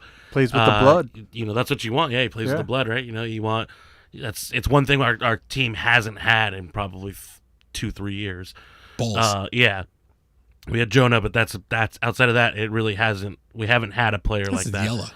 Kind of since Yella. Yella, yeah, pretty much. And if you need a guy like that on the team, if your whole team is not going to be like that, you need at least one guy who's going to, If your team's got a lot of Jets, yes, you need a couple of Yellas. Yes, you need a couple of Danny Peñas. Yes, if you're gonna be soft everywhere else. And Julian he's that steal, and I agree 100%. He's that steal. But it was a silly yellow. It's a dumb yellow. Yeah, it's a dumb, and that particular yellow was dumb. And I didn't see it, but the yellow that he got, or what he got, 2 yellows. He had double Colorado, yellow, right? Yeah. I was told that both of those were dumb. I heard the second one was because he was yelling at the ref. He was mouthing off, yeah. Like it's immaturity, and the thing is, you would expect a coach to pull you aside and say, hey, if you're getting beat, unless it's one-on-one, man, fucking let him go. Please just let him go. It is what it is. So we got Rolf back for that game. Julian, in with a shout at what do we call it? Loser of the match? What'd you call it? Yeah, loser of the match. Gotta start making up things. Yeah, his segments. That's I gotta say Joey Beers for me again, but he was loser of the match. Joe Corona was pretty bad. Nag does the Geo. They do the awards. The Geo award. They do a Geo award as the worst player of the match. Joey Beers is good. I only threw Jonah in there just because both of them were bad, but probably Corona gets the slight edge. Yep. So, just for Ed's prep, because Ed did some prep. Appreciate it. Hey, it's pretty thorough. I was telling it is very thorough. I was doesn't fuck around, man. I was telling Ben that I had not expected this for the show. We're gonna tell Ed, like, did you hear when we complimented you? He's like, no, I turned it off when you were insulting me in the beginning. So with MLS's back, we got the first 4 games. Galaxy scored. Oh shit! The Dodgers won. LA trifecta, baby. Lakers won. Dodgers won. G2 won. Let's fucking do it. Basketball's over. Basketball's not over. Lake Show, baby. Wow! The first 4 games of MLS's back, the Galaxy scored 11 goals and conceded 4. In the last 4 games, they've scored 1 goal, conceded 7. Are we back on GBS's out? You have to be. Or again, is this one of those? Hey, you know what? Coronavirus 2020 is all fucked up. That's what I said at the beginning of the year. Nothing's going to happen. We're not going to make any changes until after 2021. So are we going to be subjected? So that's what I said at the beginning. That's what I said at the beginning of the year. Freaking mediocrity. Good save. I'll be honest. When you had to go back, I was like, "There's no way he's going to fix this." And then you got it in the end. You pulled it out. I like it. That's what I said at the beginning of the year. Is that this year doesn't matter. The tournament when they announced the tournament, I was like, I don't give a fuck about the tournament. Yeah, it's nice to win, but like we're not going to win it. The team's too new.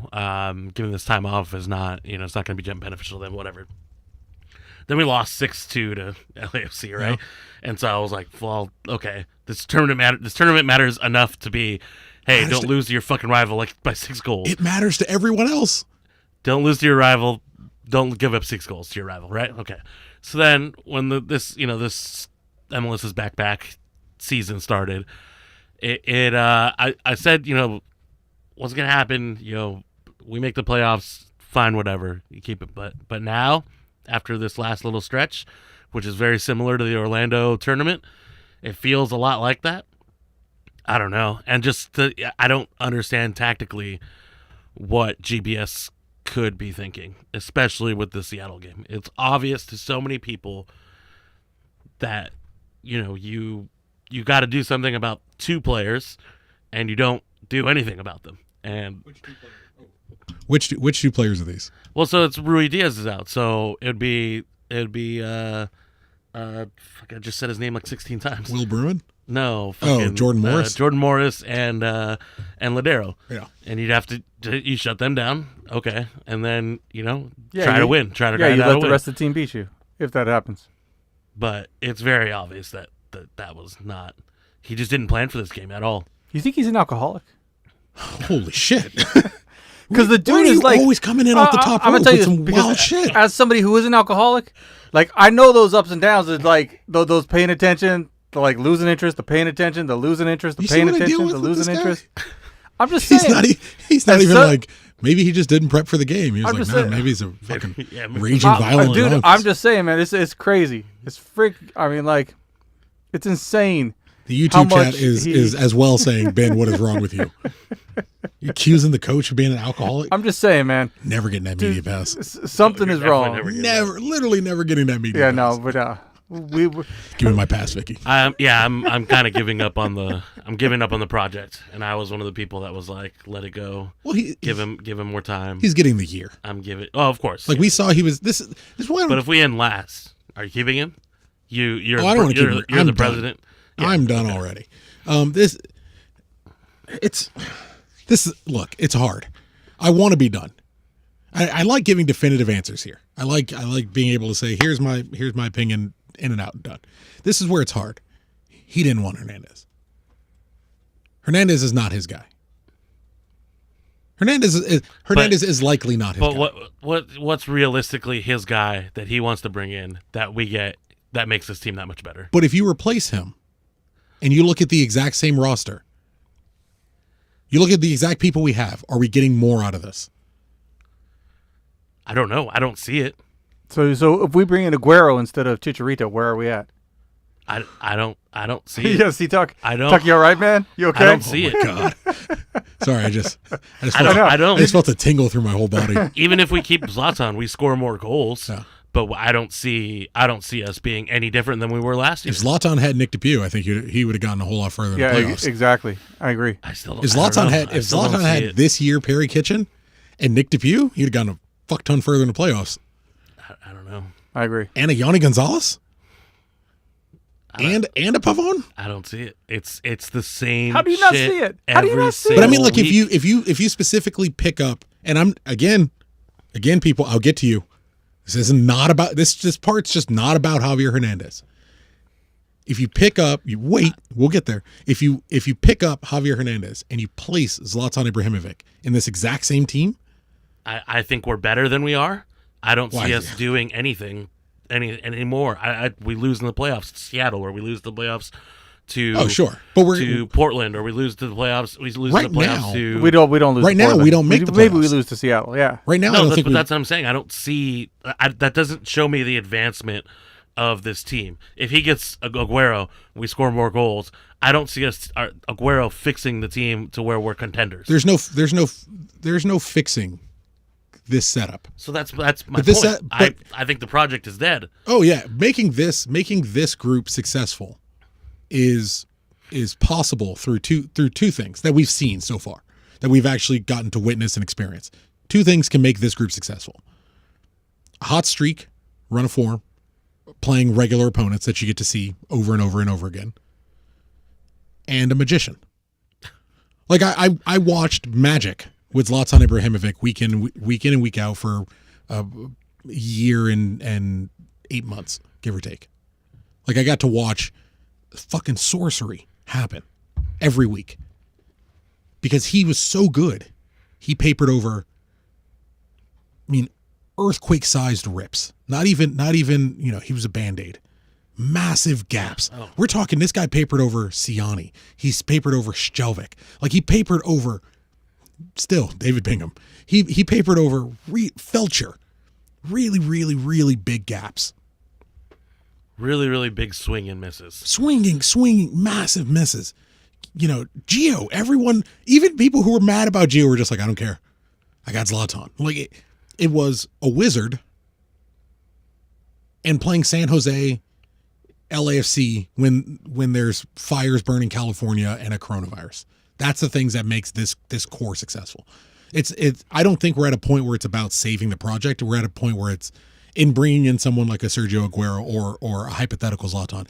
It's about figuring out a way to just be successful. Because this group, that's not success to me. But Zlatan makes the playoffs and might get eliminated in the playoffs. This group, I don't think, makes the playoffs at all. Like that's your difference. It's just Zlatan could get us here.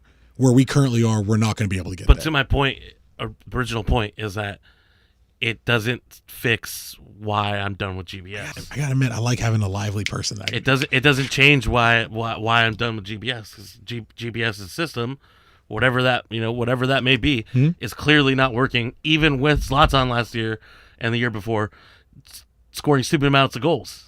You know what I mean? It doesn't work. It's not worked. It's not work. It's worked even worse with Chicharito. But even if he got his own guy, I don't see us being better, that much better, or successful, quote unquote successful. What constitutes success? Outside of a cup, obviously. Winning a cup. That's what's successful to me. I mean, that's being contender, being a contender of the cup. We'll get to the playoffs. If we had Aguero and he scored, Zlatan level goals, we'd make the playoffs. We'd make the playoffs. Say it one more time. Yeah. Aguero. Just slowly. Goals. Cool. And Aguero goes on some tear where we score a stupid amount of goals. So it's a good season. I mean, this year? In general. If a successful season is MLS Cup, what's a good season? Being a contender. Contending for the cup. Going into the playoffs feeling confident. I didn't go into last year's playoffs feeling confident. I thought we were going to lose to Minnesota. So did I. If you had Zlatan on this team, is it a good season? We get into the playoffs. I don't feel comfortable about it. I mean, it really kind of depends on what Yanni does. But even then, Yanni doesn't fix us defensively. It doesn't. I think a lot of people are forgetting about that. Yeah, I mean, yeah. We just got to wait till Yanni gets here. He kind of does, because we take Felcher out, we put Araujo at right back. That's going to help us defensively. That also doesn't fix us defensively. No, but it definitely helps. You should look at Araujo's last game against Jordan Morris. It went well. But these are the games. These are the games where I posted. I'm in Guessman's Corner of the Galaxy Discord, and I told someone, I said I'm eager to see the Julian Araujo versus Jordan Morris matchup, and the guy goes, "Oh, I'm not." I was like, "Why?" If he's apparently everyone's next, Philip Lahm. If he's the next, I know he played on the left, but if he's the next Javier Zanetti, Like if he's this next coming of Jesus. Well, fuck all that. If he's supposed to be competing with for U.S. national team spot. Serginho Dest, who's going to Barcelona. Probably by the time you hear this, Serginho Dest, an American, will be signed at Barcelona. Didn't he already have his medical today? Well, he showed up today, so I'm sure he had the medical, but they haven't announced it. So it should, like, by the time you hear this, it may be announced. Okay. Julian Araujo is apparently supposedly going to Europe. He's supposed to be competing with European Serginho clubs Dest. are looking at him, and the U.S. men's national team want to call him in, and Mexico is going to call him. This is the fucking game. You have to be able to guard Jordan Morris to play for the U.S. national team. Thank you. If you're good enough to compete with a guy who's likely going to be starting a right back for Barcelona, or at least the first alternate right back at one of the largest clubs in the world when they get their shit together, if you're going to be competing with that dude, the guy who loved his dog and his car too much to go to Europe can't fucking eat your biscuits, bro. He's like a faux Landon 2.0. Yes. Yeah, he is a slightly like stronger mentality version of Landon.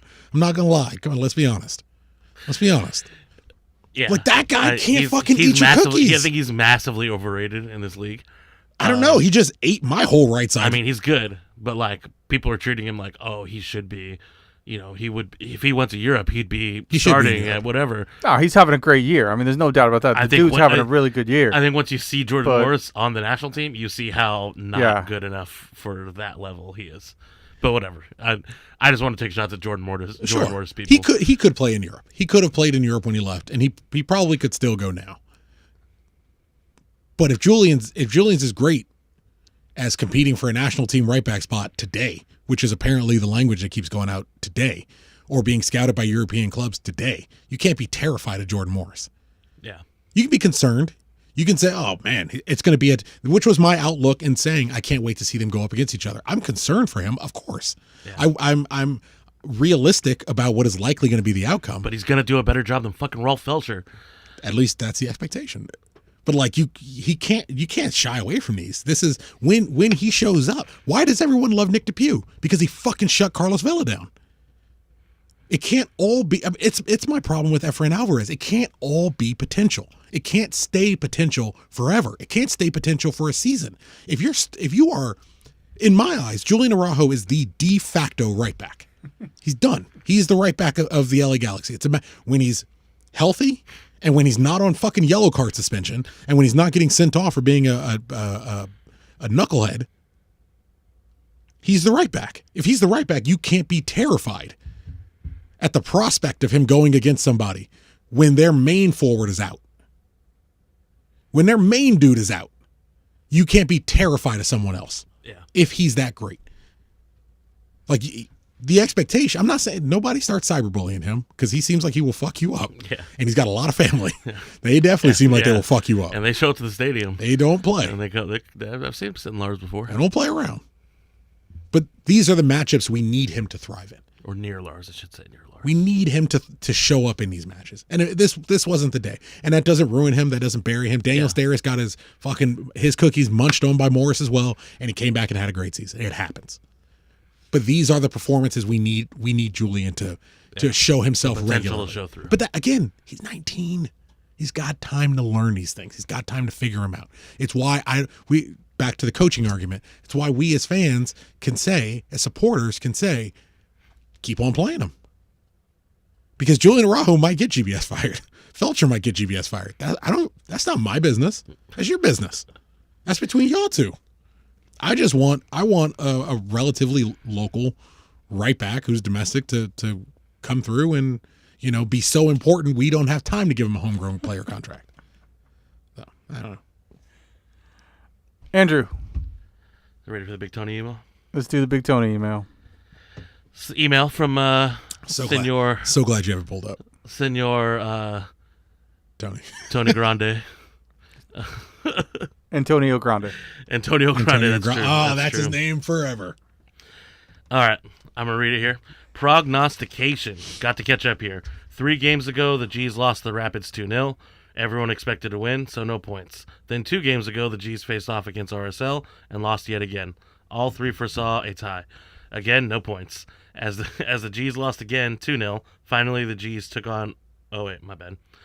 Again, no points as the G's lost again, 2-0. Finally, the G's took on Western Conference leaders Seattle, and true to form, the G's lost again, 3-1. At least Leggett scored his 5th goal of the campaign. This time things were different. Ed thought we would be a trap game for Seattle and predicted a 2-1 win. Against Seattle? Yeah. Oh, bro. While Chris and Ben predicted losses. Neither was able to get the exact score, but at least Ben was correct in expecting Leggett to score 1. Good job, Ben. In fact, Ben's 4-1 scoreline was only a Jordan Mortis crossbar away from being exact. That's true. Didn't they hit the post like twice, though? Yeah. Anyways. He picked up some points, Benny. Chris didn't think the G's would score any. The comeback has begun. And predicted a 3-0 loss. There's So not a lot of time left, Doug. So Ben finally picks up some extra points this season, with 2 starting his comeback, while Chris inched closer to Ed, grabbing 1 point. So even Big Tony, you hear that? Can you read that again? Starting his, what was that? So Ben finally picks up some extra points this season with 2 starting his comeback. Starting the comeback. So what do you have to 3? I think so. Yeah. Did he say what I'm on? It'll say right here. Standings are now Ed leading with 10, Chris is second with 8, and Ben is last with 3. Damn. We've got 6 games left in the virus-shortened season, so Ben still has a chance. Kind of, not really. So the order this week is Ed, Chris, and then Ben. Okay. Because Ben got the closest. Okay. So you want to give us a... So moving on to... Oh, please. I was going to ask if you want to give us the odds, because that's usually what you do after that. But No, I we'll, haven't know the- I haven't move listened on to to the the San Jose. Read the San Jose one, and then we'll get on to the odds. This is a long email because we got it's stuff two to go. games. That's right. Listener predictions. Going back to Colorado, most listeners were looking for a G's win. Only Nick W. and Alberto correctly predicted a loss, which I was like, I literally put a loss in the column for Colorado, and I think I picked a draw. But I was like, I think we're going to lose. But whatever, that's me. But neither got the scoreline right, nor lack the goal scores. So 1 point each. Then in Sandy, Utah, 7 of the 39 participants correctly predicted a loss, with Ryan A. correctly predicting the score and the G's being shut out. He was the only one that picked up perfect 4 points for that match. Others who banked some points on RSL game include Uncle Dishwasher, Chris G, Nick W, Oscar, Anthony, and Shark Boy. Finally, the majority of listeners showed they have had enough with the blind faith and predicted a Galaxy loss. In fact, 23 out of the 41 participants correctly predicted a loss. 2 thought the G's could salvage a draw. 16 kept the faith, predicting a win. Just keep the faith, guys. Proud of you, 16. You are delusional. Now I lost where I was. We're at 16. 2 thought the G's. Well, we know what happened. 11 listeners correctly predicted a 3-1 loss, but none of them thought Leggett would find the back of the net. In fact, of the 41 participants, only Jesse W. guessed Seb would grab 1. But he expected a G's win, so no points there. Yeah, no points there for sure. What does this all mean? There has been some movement near the top. Going into the Colorado game, Jesse had a comfortable 3-point lead. Well, no more. Jesse still sits at the top of 11 points, but Elizabeth and Travis W. are only 1 point behind, while Kay Riley, Lewis L., Ryan A., and Uncle Dishwasher all sit third with 9 points. 3 still tied with fourth with 8 points, and 7 sit tied fifth with 7 points. You can find the full standings at RiotSquadcast.com. The link for Saturday's game has been emailed and tweeted out. Follow at BigTony_42 on Twitter for reminders. Looking forward. On Saturday, the Galaxy travel back to Northern California once again. This will be the 3rd time in 8 games facing the Smurfs, and we still have to face them one more time before the season is out. With so few regular season games scheduled, 19, we end up playing the same teams over and over. Great, that leads to wonderfully exciting soccer. He's absolutely right. Just a bit of trivia. The shortest season to date was 2001, where we played 26 regular season games. 2020 beats that easily. Can you say asterisk for whoever wins, who is the eventual champs? Yeah, because it's not going to be us. It's not so going to be us. It doesn't asterisk matter. for sure. Anyway, in the first match against the Smurfs, the G's came away with a 3-2 win. The second was an ugly 0-0 draw. While the Smurfs have been occupying the cellar of the West for a few games now, the G's have slowly been working their way down the stairs to join them. The G's currently sit 1 point above the Smurfs with 15 points in 11th place. If the Galaxy can grab 3 points in this game, we could rocket as high as 8th. Rocket straight to 8th. Oh, man. Straight to a playoff spot, baby. But that's a big if. In the last 4 games, we've scored 1 goal and given up 7. Right now, we have a -5 goal differential. But there is some light at the end of the tunnel, for this match at least. The Smurfs have been terrible at keeping the ball out of the net, as they currently have a league-worst -20 goal differential. Oh, my Lord. Our goal differential? No, San the Jose. Smurfs. Oh, Jesus. Oh, man, that is rough. I didn't know that was a thing. It's like, that doesn't sound right. So can the G's, with their expensive players, actually score a few goals and bring home a win? Unlikely. Or should we just accept the wooden spoon now? If I had to put money on it, I would say accept the wooden spoon now. Nah, never. Just get it. Who had it last year? Not us, obviously, but No, not us. We had it the year we before. gave it away to someone from the year before. But who? I don't know. Cincinnati? Was it Cincinnati? That's a good guess. Someone got it. I want it back. We're getting it back. All right. You want the wooden spoon? Give it back to us. No, I don't want it. But they offered it to the supporters groups, and I love the fact that, because I guess now the supporters groups, it's a thing, like they share between. Yeah, have you seen it? Have you seen the actual physical trophy? one? Yeah. They made a trophy around it. Do you know who got the wooden spoon the year we won it? Who had it? I saw it. had it? We had it at the. I think we had it at one of the it? tailgates or something like that. Who kept it? I don't know who kept it. Guessman. Yeah. Josh? Because I saw it being passed around at a game for something. I love this from both Lars and the ACB. Supporters groups looked at it. Go fuck yourself. Yeah. You want me to hold a trophy? Yeah, let me have it. You want me to hold a trophy for a year that says my team was the worst? Yeah, let me get it real quick. We don't give a fuck about your fun games. This is not MLS 1.0 where we're all friends. You want to give us some shit that says my team is bad? We're going to destroy it. Which seems fair.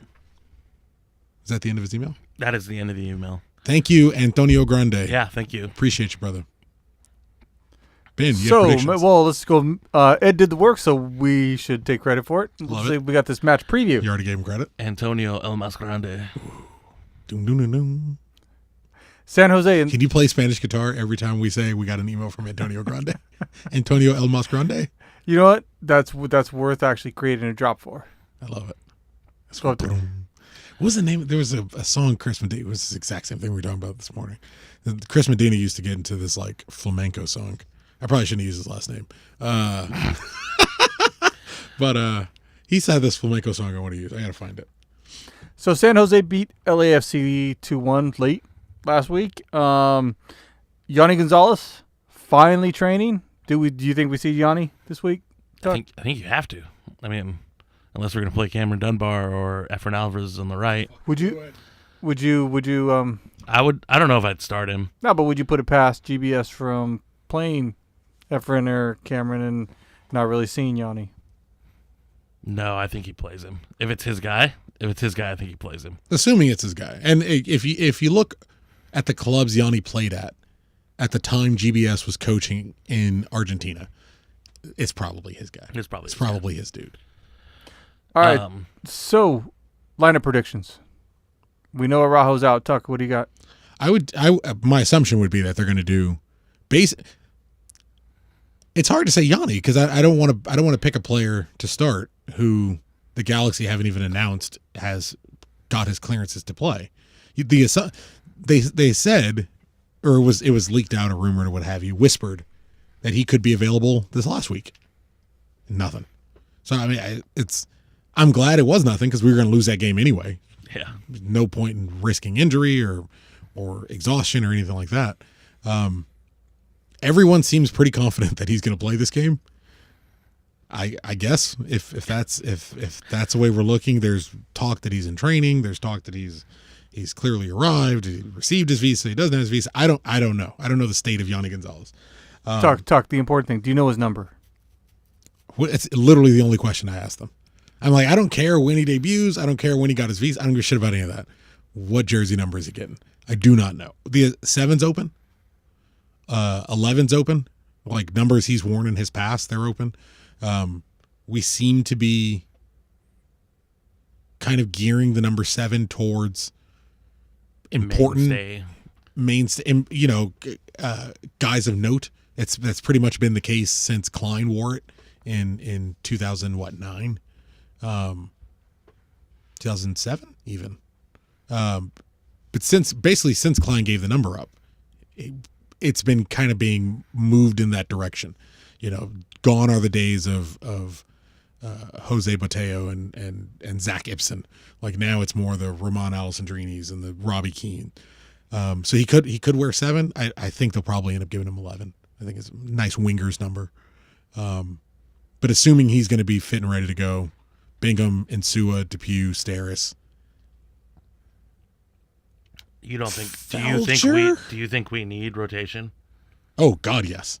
I don't think we will, but we do. We won't because it's a week off. Yeah, but we need it. Those clearly guys are gassed. Clearly, and it's what's concerning me is there's very little rotation outside of like injuries.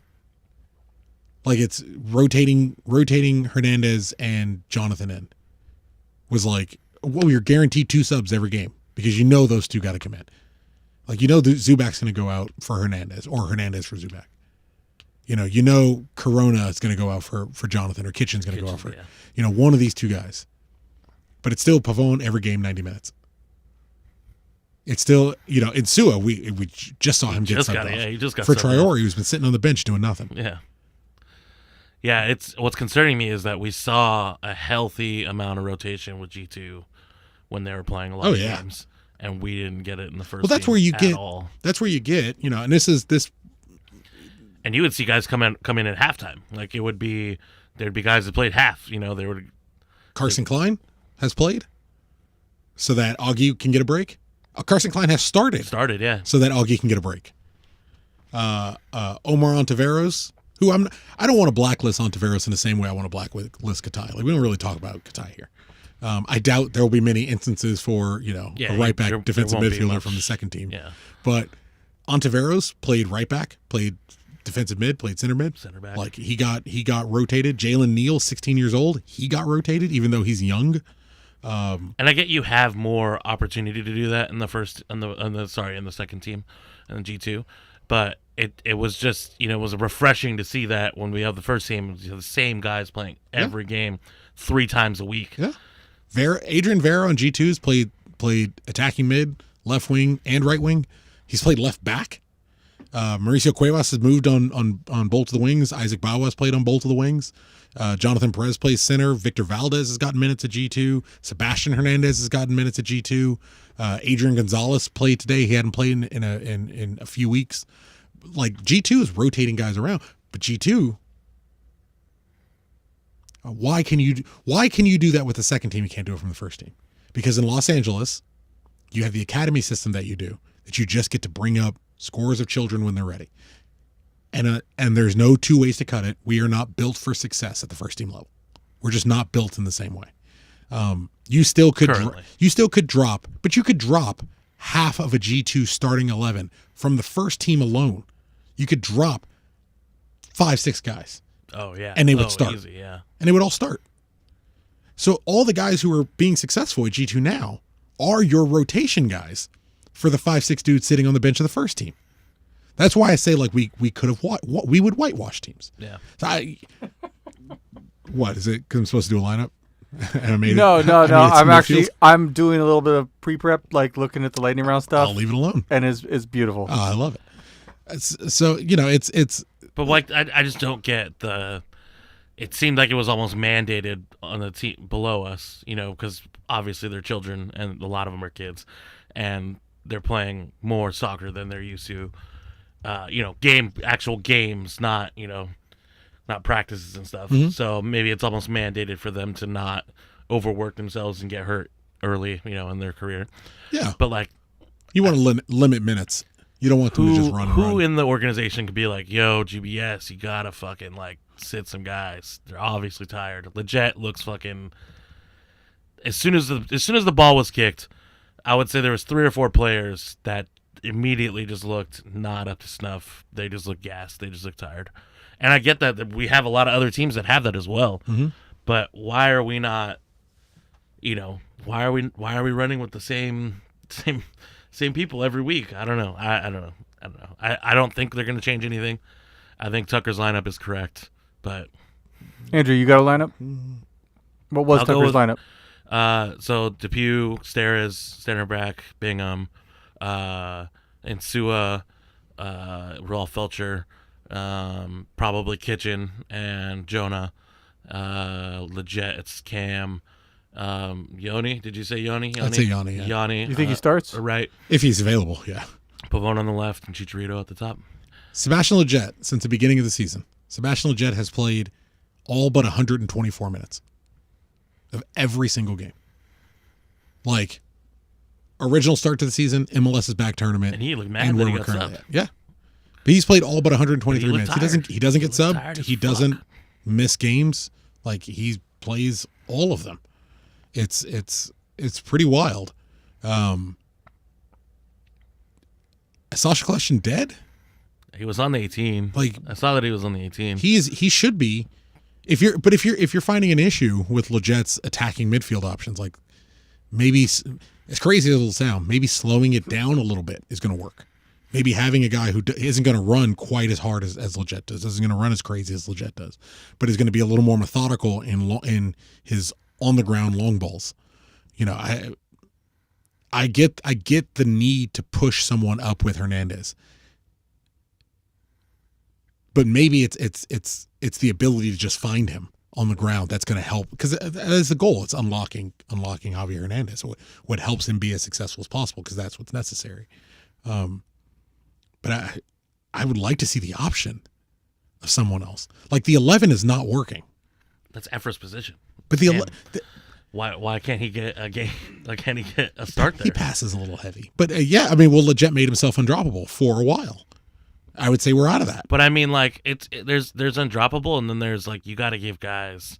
You just got to give them a break. You got to give them a break. There's so much soccer in such a short period of time. Watch the Seattle game. He's still running his ass off. It's not a hit on Lletget. Yeah, it's not. They just look tired, and it's not. I'll be honest. I don't even give Lletget the hit I see a lot of people giving him, because he's playing attacking mid, and we're still not finding Hernandez, because it looks like no one can really find him. Yeah. So I don't even really give him that hit, because you watch Seattle when everyone's walking. Lletget's one of the dudes busting his ass. I think there is an element, and I could be wrong, but I think there is an element of Lletget knowing that he's got Zubac and playing a certain way and thinking, oh, I've got this guy who's, a world-class player, or was at one time a world-class player. I can ease up a little bit. I don't have to do as much as I would if Zubac is there. He seems like he's running as hard. Yeah. I mean, he's not as, to your point, he doesn't seem as integral active to the play. Yeah, he's not. Yeah, exactly. If you look at the 4 wins, the attack, I mean, practically runs through Lletget. Like, he is the fulcrum. He is the catalyst. He's pushing everything forward. Since our injured superstars have returned, that is not the case anymore. That's not directly their fault. That's just not the case anymore. We've also been playing like, feed Pavone as much as possible. Yeah. Like, cross the ball when it's not a high percentage cross or pass to Pavone, because we need to get the ball to Pavone. Yeah. A lot of low percentage. This probably won't work. Even if Pavone gets on the end of it, what is he going to be able to do with it? Type balls, just because, hey, it's got to go to Pavone. Well, the shot Hernandez had was one-on-one with Stefan Fry. Like, the moment you saw it, that for me, that was really when all the it's all Hernandez's fault. That's when all those jokes started. But from the moment the ball is played, you look at it and you go, well, that's a low percentage shot. The likelihood of that going in, regardless of who is shooting, is low. That's why when Zlatan often scored low percentage goals, it was incredible, because he shouldn't have been able to do it. Most people the vast majority of soccer players in that exact same position, regardless of who they are, regardless of how many goals they've scored for the national team, regardless of how much we're paying them, regardless of all of those factors, 99% of footballers in the world would miss. It's a low percentage chance. The issue is, why is the only things he's getting low percentage chances? Yeah. So I agree. I think we play the ball through to Pavone. We try to get Pavone to launch the ball towards Hernandez in the general area. It's not really aimed at him. It's more aimed at Lletget. And it's the game isn't driving through Sebastian anymore, and we've suffered as a whole for it. Yeah. So odds-wise, Vegas has this game predicted. The predicted score is 1.6 to 1.6. I see that there.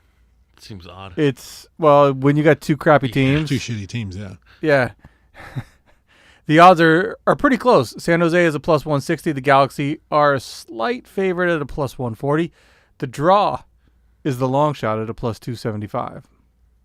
Which I would take that money all day. Yeah, kind of seems like the that's draw's what a smart long money shot. is. Yep.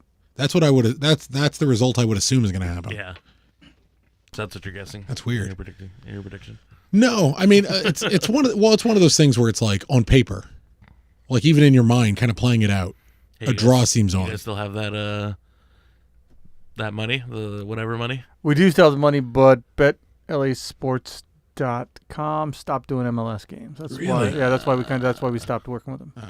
We should have dumped Well, all our money in the last You game. guys need to do a Patreon episode where you're betting on like La Liga games or something dumb. See, I like that. Let's fucking do it. Martin Odegaard. Anyways, So as you're sitting in for Ed, Andrew, You get to go first. you get to go go first. first. And I got a point last game because I predicted a loss as well.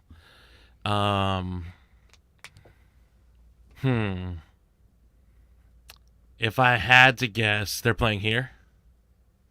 They're playing. No, it is in they're San going up Jose. yeah, they're going up to Northern So you California. got to deal with the horns. Don't Don't forget the horns, Andrew. Very important. I think they're the only ones that realize that that's not conducive to anything. It's not helping anything. Yeah, it's not helping anybody. I'm going to go with a 2-2 tie. Okay. And our goal scorers will be Yanni. let's keep the Yanni and Chicha. let's keep the legit train rolling, my man. He's my it, man. My man. Um Don't make misunderstand. and I Top will give bear, one something. to I actually don't think Yanni's going to play. Okay. So I'm not going to say Yanni. It's but it's up in the air. It's it completely is up in super the air. But if I had to guess, I would say he doesn't play. Or he doesn't start at least. And then let's go Chicha. Let's get a Chicharito goal. Chicha! Let's get more divisiveness in the Galaxy. Do it. I can't wait to see him score, and then all the tweets will be like, "See, we told you, it's not his fault. 2 more A's. It's not his fault. There you He go. didn't do it. It's not Chicha's fault. What are you guys hating so much? It's racist." I really feel like you're doing an impression of one specific person. No, no, that's not. I mean, who talks like that? A lot of goobers. Tuck. Yes, sir. You're I like next. that 2-2. 2-2's good, man. 2-2 is a good 2-2 score is line. good, It and is. that's a good goal scoring line. Seba and Chicha, both of those are good. I would like. Ooh, man, it is really hard to predict a loss against San Jose. I know, right? I can predict losses. That's Hey, I just predicted not. a loss against San Jose last time they went up there. It's hard. Pavon hasn't scored in a while. And Yeah, you been a guys were while. all That's riding what I was high. thinking. That's when we were winning. You guys were like, "Oh, come on, we're so much better than them." I was like, "That's what happens when we go up there. We fucking lose all the fucking Yeah, but- time." we lose in Stanford. We don't lose at. We've lost at Avaya. We seem to lose all the time. We've beaten them in Avaya and we've lost at Avaya. I've been to an Avaya loss for sure. Well, Yeah, let's- we I went up there for an Open Cup. yeah. We That's go what I up was. there That's what I was. with- It was like, the one where Yellow when got Yellow all- scored. Yeah. So looking at the opening of the season, we had a draw, a loss, 4 wins on the bounce, a draw, and 3 losses. So we are right at 4 wins, 4 losses. 4 wins, 4 losses, and 2 draws. Smack dab in the middle, Ben. A draw is the only thing on. I hate it. I don't want to do it. But I think a draw is the only thing that's on. However, Oh, I can't because I don't believe it's the case. I was gonna give them both to Hernandez, but I can't because I don't think it's gonna happen. I want to be wrong. So this is my problem. I want to be wrong. I want Pavone to score though. I want Hernandez to score. The problem is I understand that there are enough idiots that listen to this, or at least know people who listen to this, that when he scores, So they're going to shit. run to Twitter and come to me and be like, "Ha! He showed you," and I'll go, "Well, I can play you podcast literally from January, like straight through, where I go, well, I hope he's successful. I don't necessarily think it will work, but I hope he's successful." But I understand, there are people who can't hear or read or understand basic things. So although I would love for Hernandez to get both, and I certainly hope he does, I'm going to give it to Christian Pavone and Sebastian Lletget. 2-2. 2-2 zone. See, I don't think there's any way Sebastian's going to score again. Not 2 games in a row. He's done it already? He scores a brace against San Jose, stares right into the camera, and kisses the Galaxy badge. Is that dude back in your good graces? Yeah. It's about the only Because you know way. he's from NorCal, yeah? Yeah, I know. I mean, come on. Fucking a little bit. That's the only thing that's gonna do it. Okay. My man. He's not my man. He lifts up his leg and he's got a fresh portrait of Becky G on his leg. You know what? That'd be pretty funny, too. Tuck. Do it, Vin. Do it. I'm a fucking idiot. Get Do those it, Vin. points. Get those points, bro. Vin. I need the points. Get those points. I need the points, so I'm forced. Call Chicha hat trick. He's gonna call a loss. He's gonna call a loss. He's hyping us up right now to call a loss. Chicha hat trick. It's all Chicha hat trick. Yeah, we went 4 in a row, wins. We're at three losses right now. So it stands to reason, with MLS's back, we're due for another loss. I don't know where that logic comes from. 4 Aren't you wins, a betting draw, person? and So now we had a loss, a draw, 4 wins. No, sorry, a loss, a draw, a bunch of losses. No, just the one, right? Because we had the draw, and we lost to Portland. Yeah, we got more than a couple losses, really. So I'm gonna say we're gonna win 2-1. Don't ask me why. I think Who's going 2-1. gonna score? I think Pavone is due, for sure. Ooh. Can I change mine? No, you can't. Can I? I want to change mine. It's locked in. Is it locked in? I'm going to go risky. It's locked Can in. I change it if I'm going to go riskier? No. Okay, yeah, sure. I'll go 3-2. And I'll give the third to Come on, and man. I'll give the third one to You can't do Hernandez. that. You can't. No, you can't. You How's cannot that change your risky? score. You can't Was that change the his number? score. No, I no, wasn't you listening. can't change the score. You Yeah, can change the goal because score. he's trying to gain points. Yeah. And so his prediction is based off him trying to catch up. Oh, who did you pick? Oh, you had a 2-1 win. I got a Yeah. 2-1 win. Yeah, I'll stick with my draw then. So, and I'm going to say I got Pavone because he's due. He's due. He's due. I should have said Pavone. He really doesn't look like he's enjoying being here. No. Fucking at all. Nobody does. But he's due a goal. He needs a goal. Kind of wake him up, Ben. Let's do it. You know what? I guess, fuck. Maybe we get one on a set piece. Maybe. We haven't had a defender goal in a while. Yeah, we haven't Yeah. actually. I was just thinking that as well. But we haven't had a Chicha goal in even longer. Nick DePew. Boys do. Yeah, I was thinking to He's Pugh. big. I'm going to He's go bigger than Stairs. Stairs. Stairs. Yeah, I know, but Stairs, man, I mean. Stairs got a knack that. for it. Yeah. He's got a knack Yeah, for so I'm it. going to go Pavone and Stairs. Okay.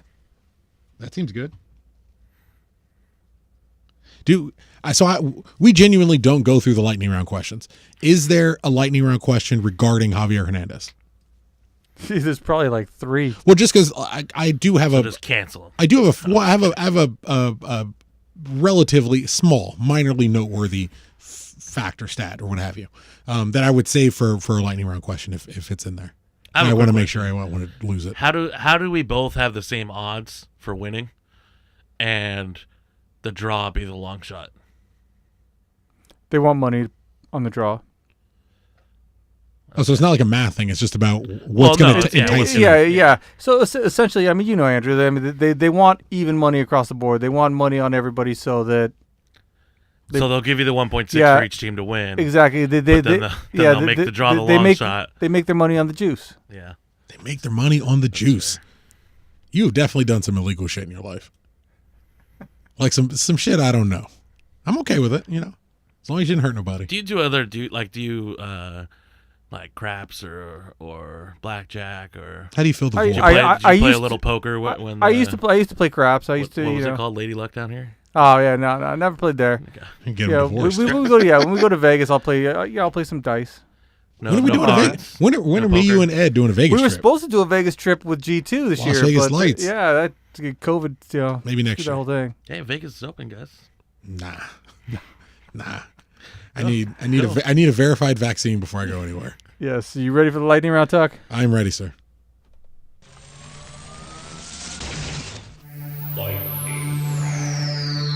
Pew, pew, pew, pew, pew, pew. Bang bang. Bang, bang. Wow, wow, wow. So, we accept questions on the days of the show. You sounded confused by that. Well, no, I was He just started the sentence and didn't know how Well, he was I was gonna go into the question, but I'm like, no. I'm gonna start with saying We accept questions for the show. on the day on the day of the that show, we record. and only on the day that we record, unless you send it by email. Yeah. Which I don't read. Which I don't check until the day of. No, actually, that's not true. The last few times I've been here, you've been reading the emails. Yes, I have read the emails. You've been good about it. And the only thing we've been getting lately is like... We get a lot of adverts. Yeah, I heard you guys get a lot of like so Russian many spam. adverts. Yeah, we get so many Russian, so much, yeah. It's only because anytime we need an email to sign up for like a trial for something, Ed uses the Riot Squadcast one. Because he doesn't want to fuck up his own email that he doesn't check. The best part, and then after that is done, after his 2 weeks is done with that, then he uses the show at Riot Squadcast email What is the for another difference? 2 weeks. So like YouTube, using his own emails. He doesn't want to get. He doesn't get. Then tell him to just get an Well, I'm sure email he's done that. that's a spam email. Oh, I'm sure this. That's all you use. I bet Ed has like XX something sad boy XX21 at yahoo.com somewhere in his past. He's got that. He's definitely got that email. Just find the password for that email and use that email as your spam email. My old Yahoo email address is my spam email. All of Ed's Pornhub premium account is getting ready to finish its free trial. Oh, Jose, you're the best. Ziggy Eat My Dust says, would it be beneficial for the Galaxy to promote Augie Williams? Would it be, sorry, one more time? Would it be beneficial for the Galaxy to promote Augie Williams? I mean, we've Beneficial kind of to gone the in. Galaxy? Yeah, we've kind of gone into the Specifically reason first team why that can't happen, just because of. Well, assuming no It was COVID, possible. presumably. Yeah. The question is directed specifically about the first team? Yeah. Would it be beneficial to the Galaxy? Yes. Yeah. Yeah. He is, with all due respect to Ethan, who's definitely trying his fucking ass off. Who's your bae? He's my boy, man. Well, I mean, it might be. It might be my man Augie. But it might be Jonathan Perez at this point, really. I gotta get a new person. Cuevas, man. Those free kicks. Situational free kick play. That's what I want. If you don't watch a ton of G2, let me put it this way. I might like Jonathan Perez more than Mauricio Cuevas. And Mauricio Cuevas is really good on a set piece. Mauricio Cuevas is, from what I've seen so far, Mauricio Cuevas is the best set piece taker in the organization. Period. First and second team. I might like Jonathan Perez more. I definitely enjoy watching Jonathan Perez play more. He's an exciting young player. Augie Williams. Promoting Augie Williams. He does a better job at the things we need a backup forward to be able to do. He plays a better lone striker. It seems his skill set is better towards suited to a lone striker than Ethan's is. Correct. Ethan's is run and try hard and just outwork. He doesn't really have that body, and I think he's still getting used to this because Ethan looked like he put probably 7 or 8 pounds of muscle on, which may not sound like a lot, but 8 pounds of muscle is a lot. Skinny as he is. Yeah, he was a small guy. He got beat up a lot in USL. He was more of a quick, like he just out hustled his opponents, but he couldn't muscle them out. But he looked like he put on some muscle in the offseason, which you got to commend him for. Augie Williams looks a lot more comfortable in his body, we'll say. If you're looking for more hold-up play, I think Guessman was talking about it on his Discord. The majority of Ethan Zubak's touches on the field come from headers in aerial duels. That's not Ethan's skill set. That is closer to Augie Williams' skill set. They asked Augie to do that this year because he lost a strike partner when Dunbar got called up. Augie's got what, 10 goals in 12 games, something like that. To the first team, and just most of his goals are outclassing his opponents. He's better than the USL He is being level. better than them. Yes. So it's to say if Augie Williams doesn't get brought up next year or isn't allowed to compete for at least a number 2 spot next year, he'll be on. He's probably gonna back up someone at MLS level somewhere. Yeah. He is too good to be on Galaxy 2. Period. In my opinion. Second lightning round question. Should we start a campaign to start bullying Leggett again? Seems like that's the only thing that motivates The him. last one didn't work. He got hot. He got a good run of form against regular teams. And there was perhaps a greater chemistry in the 11. That's what happened. That's what happened to Sebastian Leggett. Like it's nothing bad about him. It's slowed down, but yes, start that same campaign for literally every other member of the 11. Like it's not just him. We got bad when we stopped playing through him. When we stopped feeding him the ball and letting him dictate going forward. when we started playing it to Pavone and letting Pavone run the field and try to get the ball into where he thinks we're attacking, and teams are smart to this guy now. They're sticking a guy on him all game, and 1, 2, 3 dudes are ready to collapse on him the moment he touches it. There's a lot of problems. It's not really Sebastian. No. Like, that's more the issue. It's not really Sebastian. Yeah. I agree. We had a question on Facebook, and I'm sorry it was a ways back, but the question kind of struck me. Want to know, Tuck, when was the last time you had your cookies eaten? Like, is that like eating butter? Hey, man, that's just what it's like losing? You were talking like taking an L? I mean, when was the last time you played soccer with anyone and got beaten? Damien nutmegged me this morning. Like, I don't know. The last time I played soccer, I got destroyed. Yeah. I mean, but when Lars used to play soccer, when I was in shape enough to play soccer, and any of you local LA residents know this when you play pickup soccer. We played soccer for like 3 hours. We played soccer until everyone just walked on the field and someone and everone's experiences. Let's be honest, that wasn't 3 hours. But everyone's experience. Well, we an played from like 6 till 9. Yeah, we played from like 6 till 9. We went and ate pizza, which is why everybody stayed fat. But I'm saying when everybody started walking was not 3 hours. Oh no! The soccer experience. Yeah, let me clarify. The soccer experience was 3 hours long, but we were out there until literally everyone's just walking, and then someone in the group would go, "Next goal wins." And then suddenly everyone's got energy again because you now know you don't need the reserves for another hour. You just need them for maybe 5-10 minutes. Whenever that day was, that was the last time I got my cookies eaten because I'm not great at soccer and I'm morbidly obese. I like the fact Damien megged you this morning. Damien, he honestly it would did. actually be this morning if Damien he honestly it would be this morning. He didn't understand what he was doing, but I was like, oh, and he gave me a thumbs up and yelled, "Good job." Yeah, because that's what he does. He's cute. Art from Lars is asking me how I'm doing with the weather. How are you doing, as man? Art is a fellow Teamster. Yeah. You know what? Be working outside in the hot sun sucks. Well, I know you got your menopause and you got your personal summers going on. And it just flashes. sucks. I always assumed that you were not the guy in the truck. You're the one Well, pulling the strings. I drive commercial though. You know, so it's different. I'm not in a package car. You know, I'm like. He's not like you, Art or Luis. He's not. He's above you. He's the man. He's not. He's boss. The overseer, bro. You gotta uproot him. I'm definitely not an overseer. The overseer. You gotta uproot him. You gotta rise up. We're resisting. We're resisting. Get your hazard pay. Ben's that boss you pretend to tolerate when he walks in. It's his fault. And then definitely no boss. As soon as he walks out, it's his fault. You guys don't have hazard pay. As soon as he walks out, maybe a little bit. Everybody goes, "I fucking hate that guy." Now, because I do rep the union, so when guys come to me, hey, where's our hazard pay? Where's our hazard pay? I'm like, dude, why don't you let the grocery worker who's not making freaking $30-something an hour get the fucking hazard pay? Yeah. I'm like, calm down. The grocery worker's not getting hazard pay either. No. I know. They should. He's like, because the grocery. That's a completely different union. You're not the union rep of this grocery worker. Be worried about the food workers union. The hazard pay when he's part of the Teamster union, dog. Hazard pay. Pass the buck. Just pass the buck, like the man. Typical union reps, am I right? I'm a stoke fire underneath these union. Try to get them to revolt. Teamsters union people. They're gonna come with pitchforks and bats. We're gonna show up on Wednesday. Ben's gonna show up with his own thugs that he hired from the mob. Hey. Protection. The Teamsters, we separate ourselves from the mob. He's like, I got 6'9". Although the big, yeah. I should just. Are shut you sure up about now. that? Hey. See, he knows things. Don't say nothing in There's here. there's no camera on Ben right now. You can see. I know. You can see. Like Hoffa. Don't say nothing that gets you in trouble. Exactly. So speaking of which, Gallagher Command wants to know: can it get any worse? Of course. Yeah, absolutely. We could hire Frank Yallop tomorrow.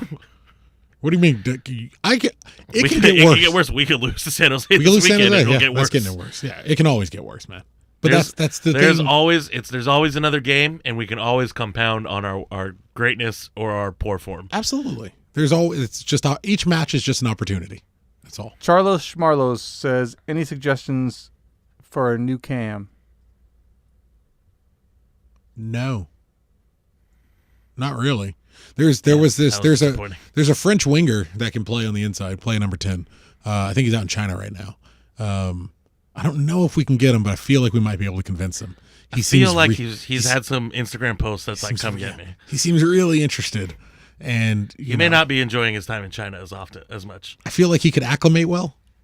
I feel like he's ready to study the club. Maybe you know him. Maybe you can harass someone who works at the Galaxy and get them to take a look at him.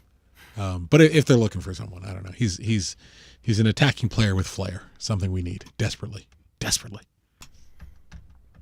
Uncle Dishwasher wants to know if Pavone doesn't come back. How's that baby doing? How's that little one doing? You should take all those pictures. If Pavone doesn't come back, who would you like to see replace him as a DP? I mean, it'll upset some people, but the answer is Cristiano Ronaldo. Like, it's time. It's well past time, and it won't be right now because Juve is still going for another Champions League. He's BFS with McKennie, man. Weston can come. You're gonna upset that. Weston can come. With We'll move Corona.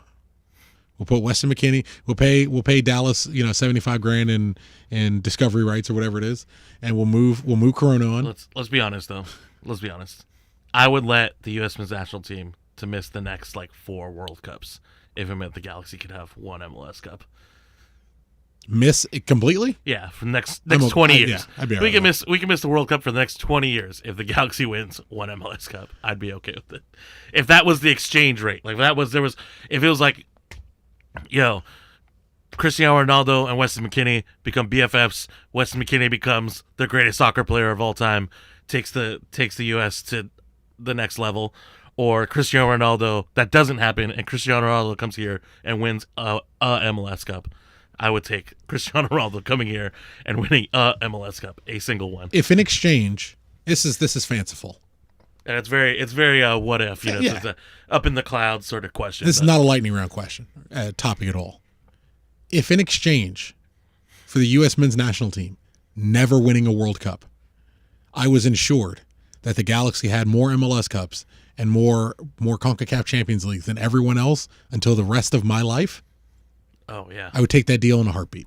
Absolutely. Even if I ensured that the U.S. men's national team never, for the rest of time, won a World Cup, but it meant until I was buried, me personally was buried, the Galaxy were kings of the mountain, I'd take that deal in a fucking heartbeat. I'd take it in a heartbeat. You know why? If the U.S. men's national team wins an MLS Cup, LAFC fans are happy. Or wins a World Cup, LAFC fans are happy.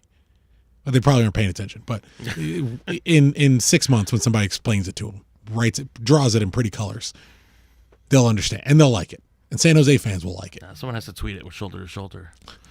We need a social media influencer who's never watched one of their games to explain to them that U.S. men's national team won a World Cup. But I wouldn't care, man. If we could be kings of the mountain for the rest of my life, I'd take that deal in a heartbeat. And I'd probably give up way more than that. Get my cookies eaten. Next, Ben. To live and die in L.A. Go ahead, Andrew. Who else would you bring as DP besides Ronaldo? Am I fixing the current squad? Yeah, I guess if you're just replacing one, you're replacing Pavone. But that's the problem. Is that hold on, Tuck. Before you answer that, the current upper management of the Galaxy, when it comes to designated players, do not care about fixing the squad. They care about putting the butts in the seats. That's my question. Yeah, like Ronaldo makes sense, not because he tactically makes sense, and obviously he makes sense everywhere. Yeah, on all levels he makes sense. He makes sense everywhere. Yeah. But there are so few players like that. If I'm trying to fix this current lineup, I'm trying to fix this current roster, I would go get a TAM left winger. And we'll see how young he works. One DP. It's tied into my DP signing. If we're not keeping Pavone, I go get a TAM left winger and I go buy a designated player forward. I go buy a big deep. Whether it's obviously the ship has sailed on him, but whether it was an Higuain, whether it's a Luis Suarez, probably would be a Suarez would be amazing as a partner. As a partner, I'm saying just in general. Yeah, here, yeah. But if you're asking me to fix this current LA Galaxy team with a DP signing post Pavone, I get a targeted allocation money left winger. Whether he needs to be South American or Central American to check whatever box we need to check that has nothing to do with his ability to play soccer. But if it needs to be a South American winger, fine. Go get a South American winger to play left wing, and then go get a DP center forward. You want my Javier Hernandez stat? I feel like this would be a good place for it. I went through, and it took 10, 15, 20 minutes. It didn't take long at all. I went through Javier Hernandez's games where he scored while he was in Europe, dating back to the 2014 campaign. So this is Real Madrid, Javier Hernandez. Decent run of form in Madrid. I honestly thought they were going to end up buying him. Didn't work out. Sent him back to Manchester. He played 2 more games in Man United before being moved on to Bayern Leverkusen, where he had his most successful stint. Of all the games Javier Hernandez played in Europe from 2014 on, just Europe, not counting his Mexico duties, just Europe. Of all the games he played from 2014 on, it's 187 matches. He scored 69 goals. 187 matches, 69 goals. So since 2014, so it's 6 seasons. Mm-hmm. He's played 187 matches. This is all just Europe. This is while he was in Europe, prior to coming to the Galaxy. Right. He played 187 matches. That seems pretty low. That's not a lot of games. I guess he had injuries, but he's also, well, I don't know. So leaving Manchester United, he was going to a place to become a starter, realistically? Yeah. And he started at Leverkusen when he first For the got most there? part, yeah. That's not a lot of games. So we're gonna get there. Come along with me. We're gonna get there. Of those 187 games, of those 69 goals, 59 of them were scored with a second forward on the field. He scored 10 goals as the lone center forward. 6 of those goals came from when he played at Real Madrid. 3 of those goals were scored when they didn't blow out their opponent. So if it wasn't a game where Real Madrid's already up 6-1 and he's getting subbed in late, as a lone center forward, it's not going to work. It's just not going to work. This is including Bayern Leverkusen. But I think a lot of people saw that when he came. He's undersized to be a lone. Well, that's why I'm saying if you have an opportunity at a DP signing, like if we're being honest, it probably shouldn't be Pavón. It probably shouldn't be Pavón. It's not a matter whether you like him, whether he's one of the best talents we've had, because he certainly is, and if he's not wonderful to watch, because he certainly is. We are locked into a Javier Hernandez commitment for another 2.5 seasons. There's no two ways about it. It's not an indictment on him. This isn't about him. This is about attempting to fix the setup we have.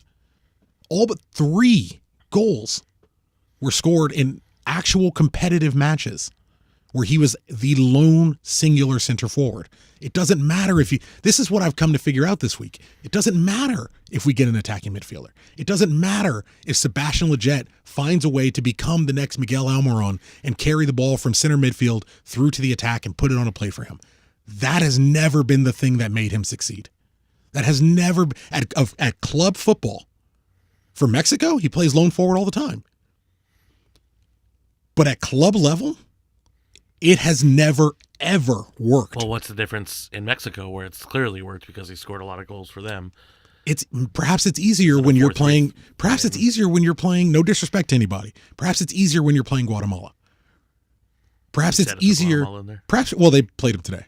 That's the only reason I thought about him. And yes, perhaps it's easier when you're playing Trinidad and Tobago. If we're being honest with ourselves, perhaps it's easier when you're playing the U.S. men's national team. Lately, it's a lot harder when it's Sevilla. It's a lot harder when it's Villarreal. It's a lot harder when it's Dortmund, when it's Bayern Munich. Historically, going through his career, and this is period, ... the end. This is not conjecture. This isn't an opinion about him. These are the facts of the lineups that he has played in, period. He has scored 3 goals in competitive matches since 2014. Where he was the lone center forward. We have to bring someone in that is going to help him. And as we currently stand for all, this ties in the white knighting of Hernandez where everyone's got to stand up and defend him. It's not necessary. It's not his fault. Could he be more lethal when he does get on the ball? Sure. But he needs more than 4 touches of the ball. Period. He's center forward. Doesn't matter who he is. Yeah. If Zlatan touched the ball 3 times, he's not scoring a bunch of times. There's a reason. Zlatan would come back. If he wasn't getting the ball, if he went a long period of time without the ball, he would come back and get the ball himself. Yeah. But he is. Whether it be taking it from the other team or taking it from us, or be open and where we'd have to pass it to him, because I don't see Chicha doing that. It's not in his game. It's not his game. Yeah. It's just not his game. Yeah. And I'm not in the business of saddling a player, whoever that player is. I want to critique Hernandez as much as everyone else. I want to be, you know, I want to be, sorry, it's Ben. I want to be as critical of him as I would be of Steven Gerrard. Right? But if Steven Gerrard was playing next to Michael Stevens, I wouldn't really be on his back about that. You know what I mean?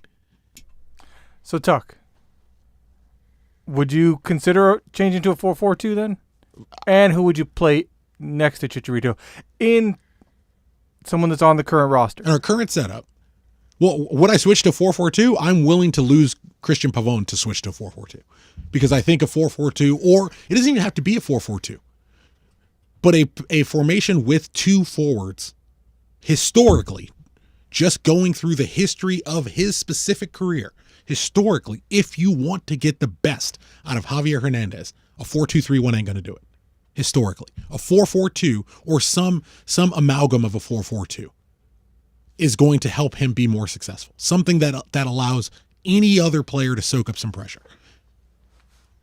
Should help him benefit.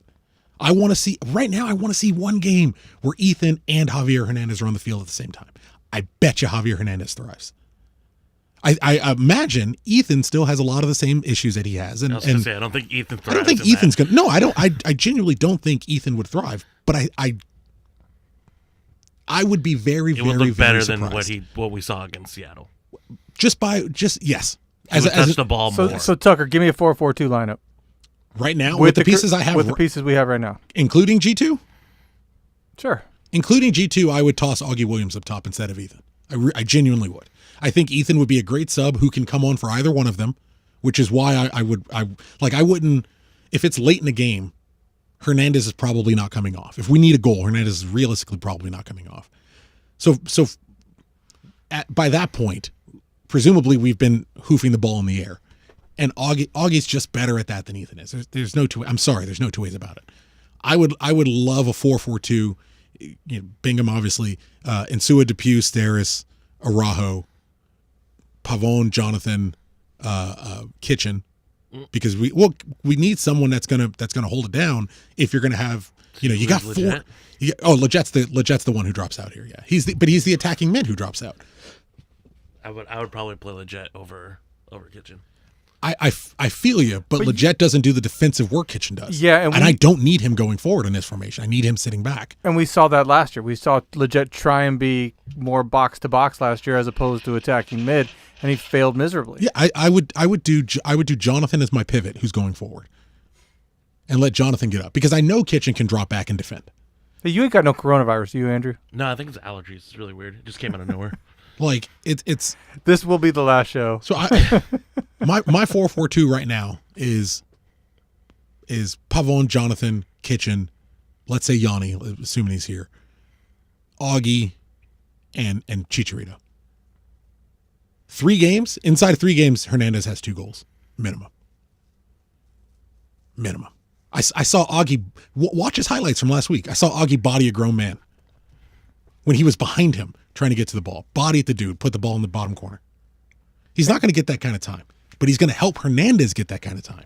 He's not going to be able to be that physical against MLS. But he's going to be way more physical than Ethan, and way more physical than Chicha's being right now. Absolutely. I also think it's hard to say. I also think he's kind of a smarter player than Ethan. My thing with Ethan is like with Augie, you get what you get from Ethan. But there's another element that you can use to spin off of. There's another element of being bigger and stronger, and I don't know about faster. I'd probably say Augie's faster. I'd have to look at him again, but bigger and stronger and able to hold the ball up a little bit more. That could give you another option. And then if you're still down in a game, you're down by 1. Maybe instead of subbing off Augie or Hernandez, you sub off Insua. You sub off Araujo, or you sub off Kitchen, and you move Araujo, you push Araujo up, you put Yanni at the 10. You know, there's options. There's options. But as long as we're stuck in this 4-2-3-1, Hernandez is going to be the lone forward through the history of this guy's career. Through the history of this man's career, it doesn't work this way. If he scores, there is a second forward on the field when he scores all but 10 times. 6 of them were with Madrid. And even for Madrid, Karim Benzema was injured during those. Like, the reason they loaned him in was Benzema was injured he would have been injured. Benzema was out. And there was no one else to play. There was no other forward. This is not counting Cristiano Ronaldo as a forward because of the time he played left wing. And I think in 2 of those games, he still played up top with Hernandez. Like, historically, it doesn't work if he's the only guy. You want to fix him, give him someone to play off of. Period. The last lightning round question comes to us from Beats on Bikes. Did Tucker hit a home run for his wife's birthday? That's my boo. That's my girl. He did. What's up, Cheeks? So did you hit a home run? I did, man. He did. I did. I got her. She's been studying French. She's studying French, like on her own, doing Rosetta stuff. Parlez-vous français? I have not been studying French, but you want to talk about cloud computing? I got you. But she's been studying French on her own. She got the Rosetta Stone thing, and she's reading books. So she has some what do they call them? Like nighttime books for the kid, for the baby. And she has them in French, and she can read to them in French and then translate in English. So I got her this book. She's been studying history a lot lately, like on her own, independently, podcasts, stuff like that. So I got her this book on Afro-Creole French in Louisiana post-Civil War. And it's super specific. It gets more specific. It's poetry that was published in this newspaper in Louisiana. And so someone has gone through all the old files of the newspaper, got all the poetry together and put them together in this book. So it's in French and it's translated into English. I got that for her. It's really nice. And then I got her this necklace that it's engraved with the longitude and latitude of where we had our first kiss. So, not bad. Yeah. Tucker. And then she went camping for 2 days. Her birthday she had an Ed birthday. Her birthday was for like a week and a half. Yeah. Which is cool. She deserves it. She had a birthday week. If anybody deserves it, yeah, she had a birthday week. But it's like, I don't know. It's to be expected for certain people. The gentler of the two sexes would be more expected to have a birthday week. I'd understand that more. I think which is why Ed has a birthday between week. Ed and Denise. And Denise gets like a day. Denise gets like a dinner. The gentler of the two sexes. Tuck. Denise like, I'm good. I got roses. I got chocolates. I'm good. Ed's like, I'm going to a spa day. I'm really not getting my nails done. Get my hair done. That's day one. I like we just sandwiched this episode insulting Ed, and then in the middle we're like, man, Ed did some good work. Tuck. All you got to remember, voulez-vous coucher avec moi? What does that mean? Just don't even worry about it. Just what does that mean? You go home. It's I want to go to bed with you. I remember that. Or I want to. It's the thing from Lady Marmalade. I want to. You want to have sex. That's it.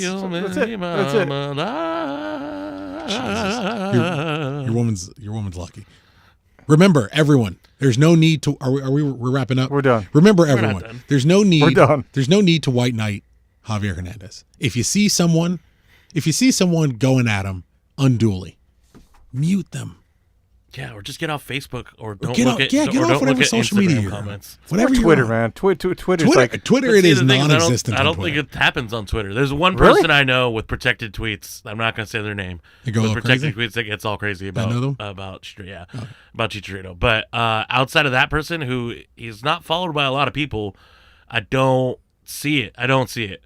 Maybe one other person I've seen make some pretty critical stuff about Chicharito, but it's not beyond the pale. It's not, oh, this guy Chicharito's the reason why we're losing.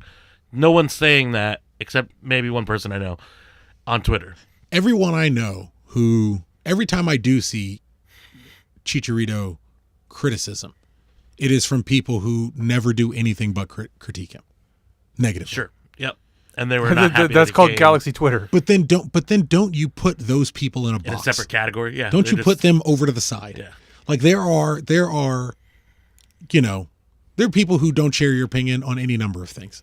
Don't you categorize them somewhere in your head and say, okay, well, this person's off to the side. They're never going to accept because him. yes, they're never going to reach a place where they're comfortable with this person. They're incapable of moving to here. It's not a matter of whether they're successful. It's not a matter of whether they try, whether it works, whether they score goals. None of that matters. That person is inherently bad. Just as, and I don't want to say there's good and bad people on both sides, just as there are clearly a slew of people who refuse to acknowledge anything negative about him. Guys, there is a happy, be the libertarian of the Javier Hernandez issue and hang out right in the middle. You guys are supposed to be in the middle, right? Smoke a lot of weed, you mean? Just smoke a lot of weed and vote Trump? Yeah. No. That's not us. Be a moderate? Is there moderates, right? Moderates, yeah. Be moderate. Be moderate. There we go. Critique him if he does something wrong. Just shut up if he doesn't, because you don't have to stand up for someone who didn't do anything wrong. Yeah. Like, this is everyone. Shh. Take it from me, the person who at the top of that list needs to shh. Everyone just relax. The season will be what it will be, and it likely won't have that much to do with him. There's a nice bow. Ben, can you play me out? Tuck. Yes, sir. Fantastic show tonight. It's a little long in the tooth, but I got that stat out, so I'm happy about that. No, you did great. I mean, just as far as like mic etiquette, working with a new mic, doing all that stuff, you did great. I just want a second strike. You want to be mad at somebody? Be mad at this person. Be mad at the organization that has gone 4 transfer windows without signing a backup striker. Despite the last forward they had was 38 years old when he left and had blew out both of his fucking knees. And then you have this other kid who hasn't really played. You want to talk about the amount of soccer he's played? Everyone can do this really quickly. You don't have to turn the music down or anything. Everyone can do this really quickly. Cut the music. Look at no. Look, you don't have to cut it. Play the series. Just keep looping it. You guys want to have a legitimate question, an issue with playing Javier Hernandez, why he may be why there's actually something to be concerned about. Look at the most amount of minutes he's ever played in a season. Understand the load we're putting on him and what we're asking him to do, being realistic, asking him to play 90 minutes game in, game out as a lone center forward. Look up how many minutes that guy has ever played in his career in a single season, and then look up how many minutes Gyasi Zardes played last year. You'll be where I am. It's not about him. Fuck Gyasi. How much did Zlatan play last year? I say Gyasi because it's a player who's expected to go. Even Zlatan shouldn't have been expected to go, and I'm doing everything in my power to not compare those two. Because anytime you mention Javier Hernandez and Zlatan, all the white knights come back out. Look up Gyasi Zardes' minutes played in the league last year, and look at the most minutes Javier Hernandez has ever played in his career, including Guadalajara. He's being set up to fail. It ain't on him. If he succeeds or doesn't succeed, there are people you should be pissed at. He's not the dude. He can control whether he comes in overweight. He can control whether he puts away the chances he gets. It ain't exactly on him. We're talking like 1,000 minutes difference. It's drastic. Zero Core 138, Ed the Zombie 13, producer Ben, no social media presence over here. We are the Riot Squadcast. Thanks for coming and hanging out with us. Thanks for talking some soccer. And, au revoir. And love you, Erica. And I'll see the rest of you next week. Sound good? Gentlemen, always a pleasure. Bye. Bye. Fuck you, Brian. Suck a dick, bitch. Woo!